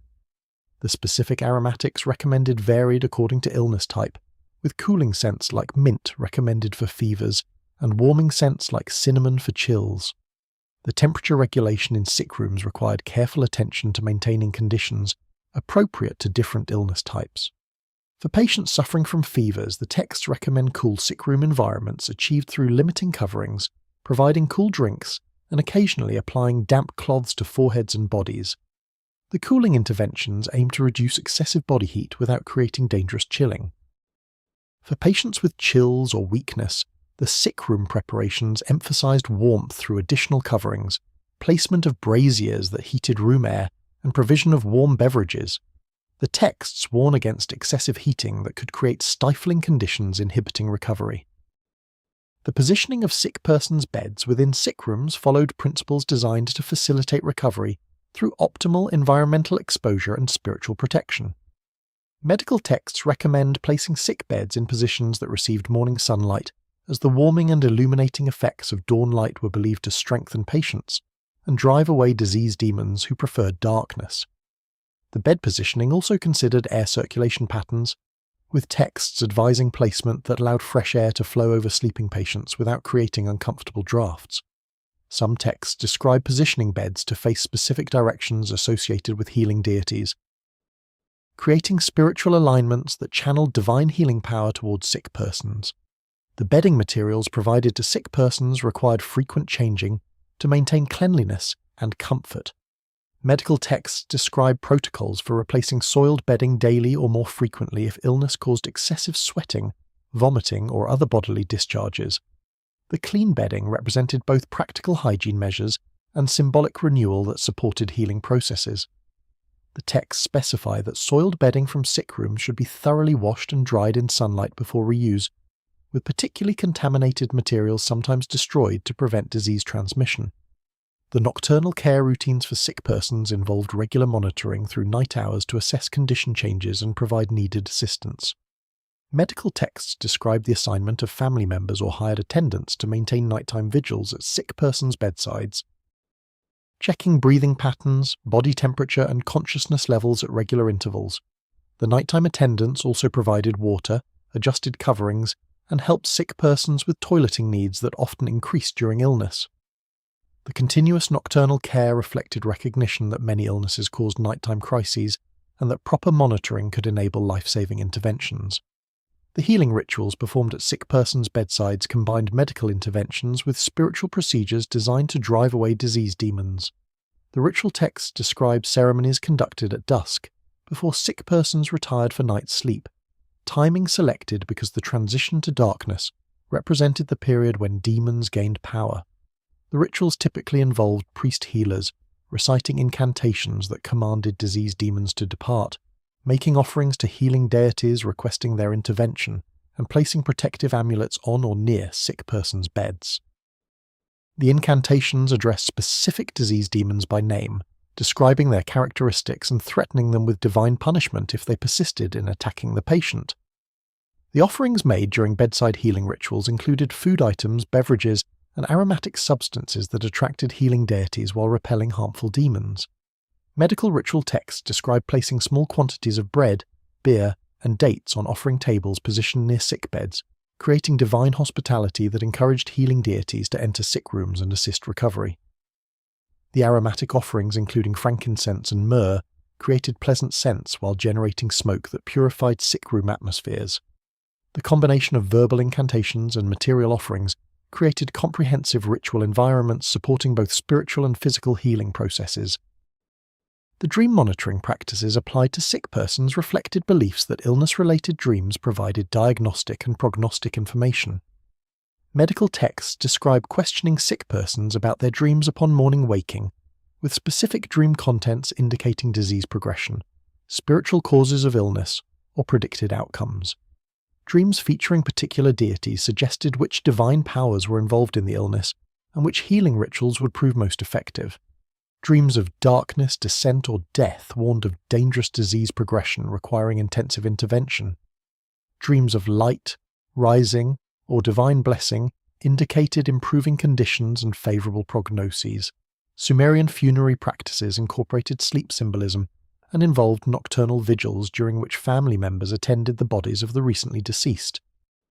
Funeral texts describe the preparation of the dead in sleeping positions and the provision of bedding materials in burial contexts. The conceptual connection between sleep and death appears throughout Sumerian literature, with the afterlife frequently described using sleep metaphors and the grave conceptualized as an eternal sleeping chamber. The preparation of deceased bodies for burial employed procedures that emphasized the similarity between death and sleep, presenting the dead as peacefully resting rather than emphasizing the finality of death. Funerary texts describe washing and dressing corpses in clean garments, arranging bodies in sleeping positions typically on their sides, with legs slightly flexed and arms positioned naturally, and placing heads on pillows or headrests similar to those used during life. The sleeping position presentation reflected beliefs about the afterlife as a continuation of existence in different form rather than complete cessation, with the dead requiring rest in their new realm just as living persons required sleep. The provision of bedding materials in burial contexts created permanent sleeping arrangements for the deceased. Archaeological evidence from burial sites throughout Mesopotamia reveals that graves regularly contained reed mats or woven textiles placed beneath bodies, creating sleeping surfaces similar to those used during life. Some burials included pillows, blankets, and other bedding materials that equipped the deceased with comfortable sleeping arrangements for their eternal rest. The quality and quantity of burial bedding varied according to social status, with elite burials containing elaborate sleeping furnishings, while modest graves made do with simple mats. The death vigils conducted during the period between death and burial involved family members maintaining nighttime watch over deceased bodies. Funerary texts describe these vigils as serving multiple purposes, including preventing disturbance of bodies by animals or malevolent spirits, providing opportunities for mourning and remembrance, and ensuring proper transition of the deceased to the afterlife. The vigil participants remained awake through night hours, sitting near the body while reciting prayers, making offerings to funerary deities, and sharing memories of the deceased. The sleep deprivation experienced during death vigils represented a sacrifice made by the living to honor the dead and ensure their safe passage to the afterlife. The burial chamber construction created permanent sleeping spaces designed to house the dead throughout eternity. Archaeological excavations of Sumerian graves reveal chambers constructed with attention to creating enclosed, protected spaces similar to sleeping chambers in houses. The graves featured walls that separated burial spaces from surrounding earth, roofs that protected bodies from soil pressure, and orientations that often aligned with sunrise or other cosmologically significant directions. The architectural elaboration of burial spaces transformed graves into eternal bedrooms, where the deceased could rest undisturbed.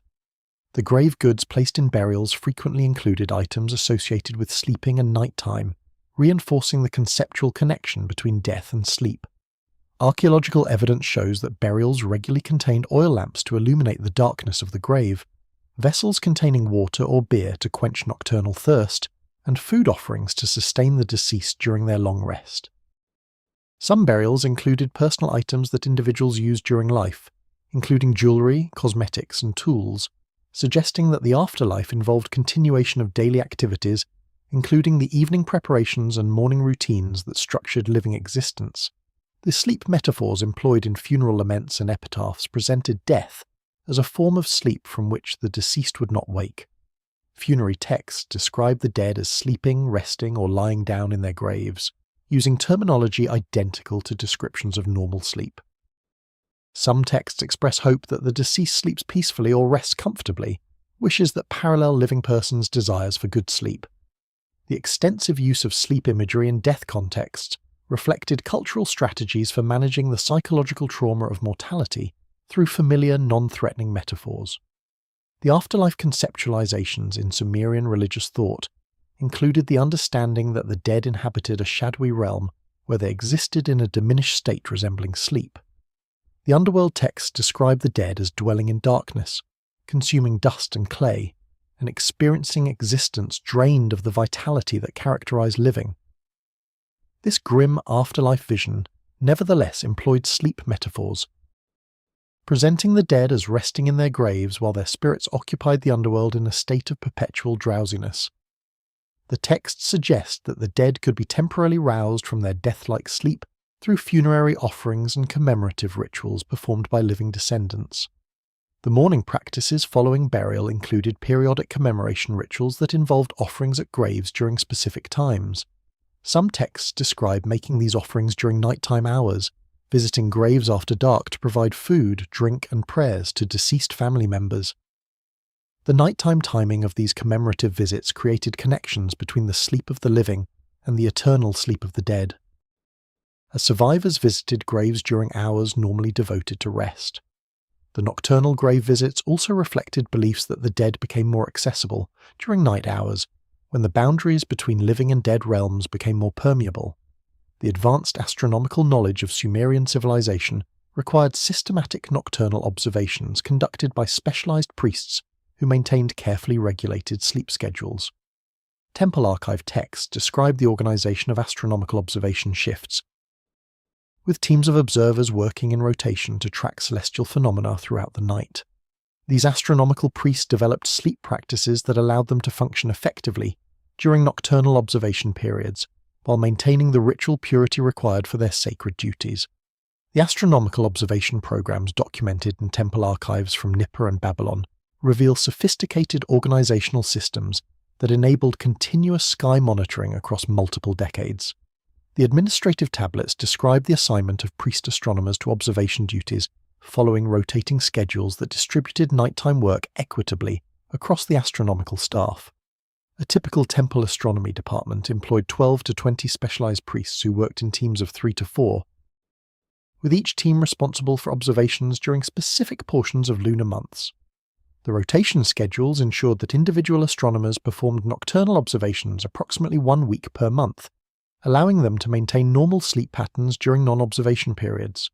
The sleep schedules developed by astronomical priests during observation weeks inverted normal patterns, requiring daytime sleep to permit nighttime wakefulness. The texts describe protocols for observation, week preparation that began several days before scheduled observation duties, during which priests gradually shifted their sleep timing to facilitate the transition to nocturnal schedules. The preparation phase involved progressively later retirement times and later waking times that slowly moved sleep periods from nighttime to daytime hours. The gradual transition reduced the physical and mental stress associated with abrupt schedule changes and ensured that astronomers could function effectively during observation duties.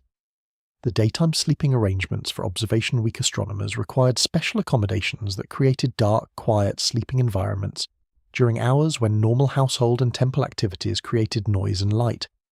The temple complexes maintained dedicated sleeping chambers for astronomical priests that featured heavy curtains or shutters blocking window light, thick walls that muffled external sounds, and interior locations away from high-traffic temple areas. The texts describe the prohibition of loud activities near astronomical priest sleeping chambers during daytime hours, requiring temple staff to moderate noise levels to avoid disturbing essential rest. The ritual purity requirements for astronomical priests created additional complexity for sleep management, as the priests needed to maintain states of spiritual cleanliness that qualified them for contact with divine celestial phenomena. The purity protocols required evening purification washing before beginning observation duties, abstention from sexual activity during observation weeks, and avoidance of spiritually contaminating contacts. The texts describe how astronomical priests timed their evening purification rituals to occur shortly before sunset, allowing them to begin nocturnal observations in states of maximum ritual purity. The observation activities themselves required sustained attention and physical stamina through long night hours. The astronomical priests conducted observations from temple roof platforms or specially constructed observation towers that provided unobstructed views of the night sky. The work involved careful watching of celestial events including planetary movements, star rising and setting times, lunar phases, and unusual phenomena including comets or meteors. The priests recorded their observations on clay tablets using standardized notation systems that captured precise timing and positioning information. The demanding nature of observation duties required that priests maintain alertness through entire nights, despite the natural human tendency towards sleep during dark hours. The techniques for maintaining wakefulness during nocturnal observations included physical movement, consumption of stimulating beverages, and collaborative work patterns that provided mutual support. The texts describe astronomical priests walking regular circuits around observation platforms to prevent the drowsiness associated with prolonged sitting. The consumption of preparations containing the Karsu plant provided chemical stimulation that enhanced alertness, though the texts warn against excessive consumption that could cause trembling that interfered with precise observations. The team-based observation approach allowed priests to monitor each other for signs of fatigue, and to rotate between active observation and recording duties that provided some variation in activity levels. The recovery period following observation weeks allowed astronomical priests to gradually return to normal sleep schedules while processing and analyzing recorded observations. The text describes several days of reduced duties following observation weeks during which priests could sleep extended hours to compensate for the accumulated sleep deficit from nocturnal work. The recovery protocols recognized that sustained nighttime wakefulness created physiological stress requiring adequate rest for full recovery. The administrative organization of astronomical work cycles ensured that priests never worked consecutive observation weeks, providing adequate recovery time between nocturnal duty periods. The specialized knowledge developed by astronomical priests included understanding of their own sleep patterns and the techniques that optimized their ability to function during inverted schedules. The text suggests that some individuals adapted more easily to nocturnal schedules than others, with certain priests specializing in observation duties, while others focused on daytime activities including data analysis and teaching. The recognition of individual differences in sleep adaptability demonstrates sophisticated understanding of human variation and the importance of matching individuals to duties that suited their physiological characteristics. Sumerian religious philosophy understood sleep as more than mere physical rest, conceptualizing it as a state during which the spiritual components of human beings travel to divine realms and receive communications from gods. Theological texts describe the soul's nocturnal journeys and the knowledge acquired during sleep that could not be accessed during waking consciousness.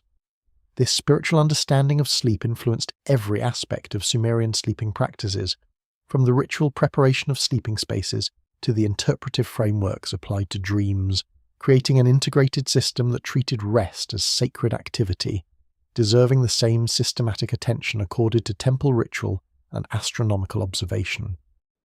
The theological understanding of sleep's spiritual dimensions appears in religious texts that describe human beings as composite entities, combining physical bodies with spiritual components that possessed some degree of independence.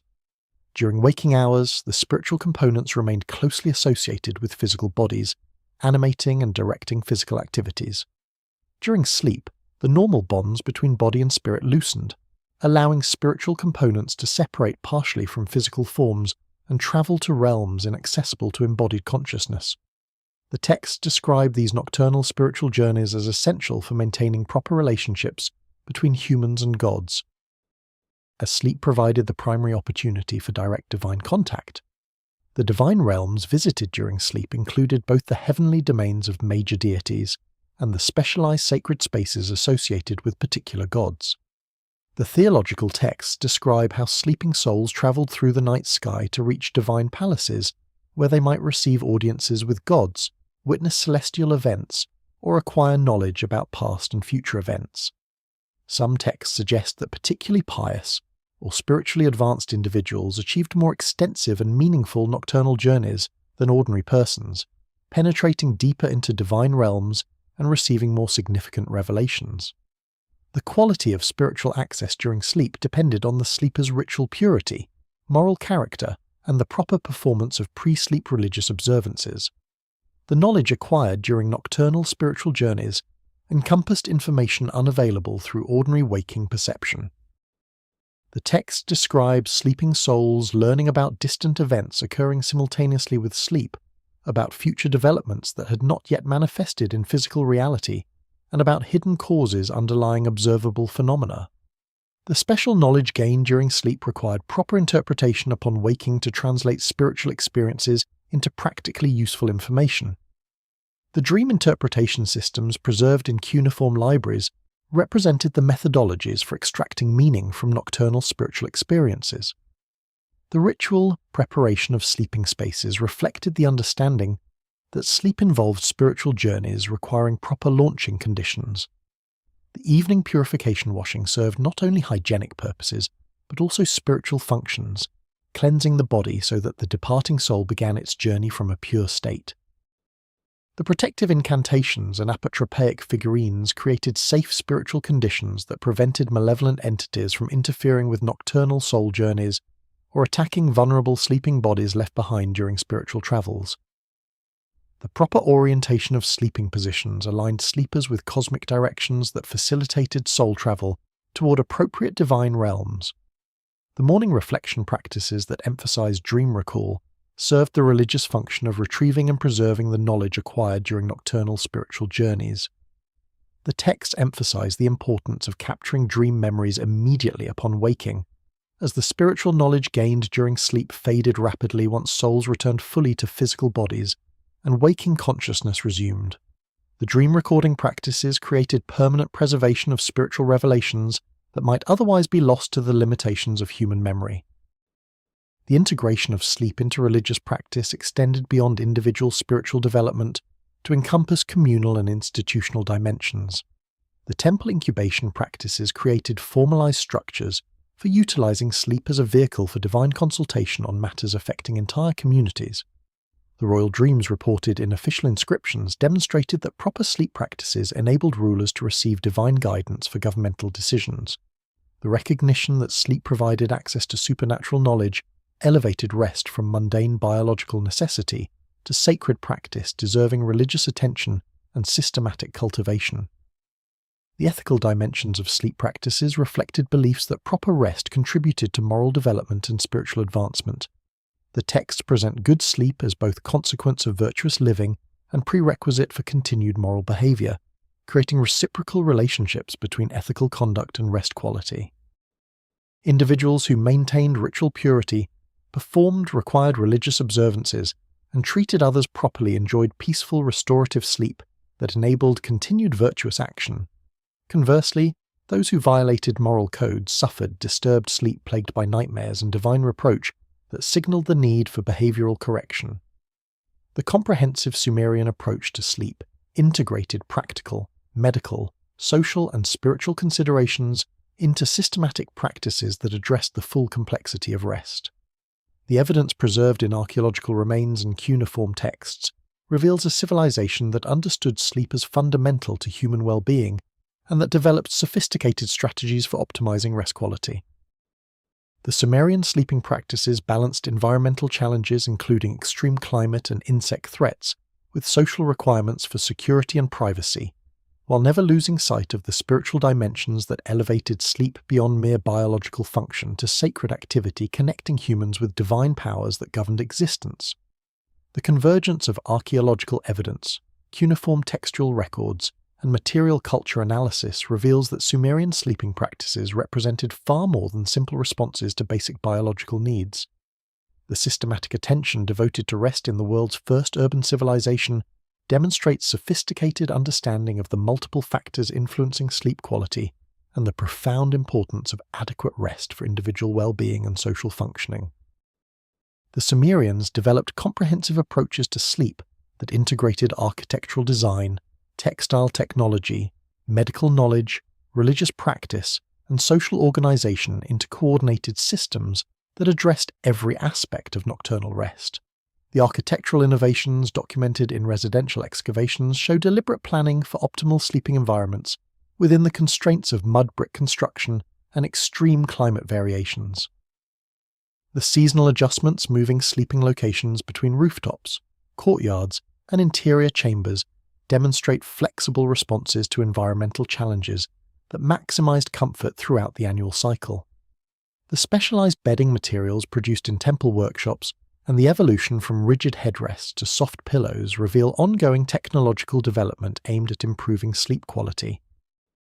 The insect protection systems and security measures reflect practical problem-solving that address genuine threats to sleeping safety and comfort. The medical understanding of sleep disorders preserved in pharmaceutical texts demonstrates empirical observation and systematic experimentation that produced effective remedies for common sleep problems. The recognition that different populations, including elderly persons, children, and sick individuals, required specialized sleeping arrangements shows sophisticated awareness of human variation and individual needs.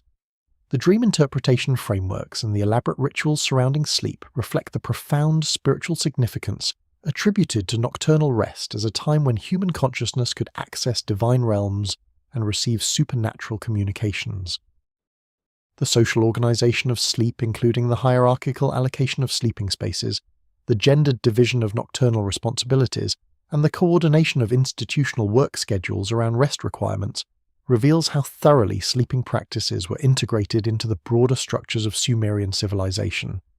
The values expressed through sleep-related proverbs and wisdom literature demonstrate that rest patterns served as markers of moral character and social status, with early rising praised as virtuous behavior and proper sleep management presented as essential to successful living. The preserved knowledge about Sumerian sleeping practices provides modern observers with detailed windows into the daily lives of ancient peoples, revealing intimate aspects of human existence that formal historical records rarely document. The evidence demonstrates that the fundamental human need for rest has remained constant across millennia, even as the specific practices and understandings surrounding sleep have evolved. The Sumerian approaches to managing sleep challenges, including heat, insects, security threats, and illness, offer perspectives on human adaptability and problem-solving that remain relevant to contemporary discussions about sleep health and environmental design. The systematic Sumerian attention to sleep as sacred activity deserving the same careful organization accorded to religious ritual, agricultural planning, and astronomical observation suggest a holistic worldview that recognized rest as essential to human flourishing. The integration of practical and spiritual dimensions in sleeping practices reflects a comprehensive understanding that physical comfort and supernatural protection both contributed to restorative rest.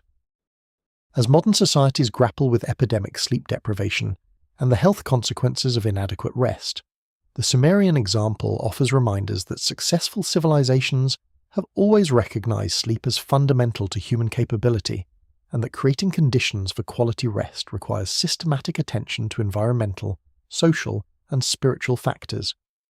The ancient wisdom preserved in these cuneiform tablets and archaeological remains speaks across 5,000 years to affirm that rest represents not luxury or laziness, but essential foundation for productive, meaningful human existence.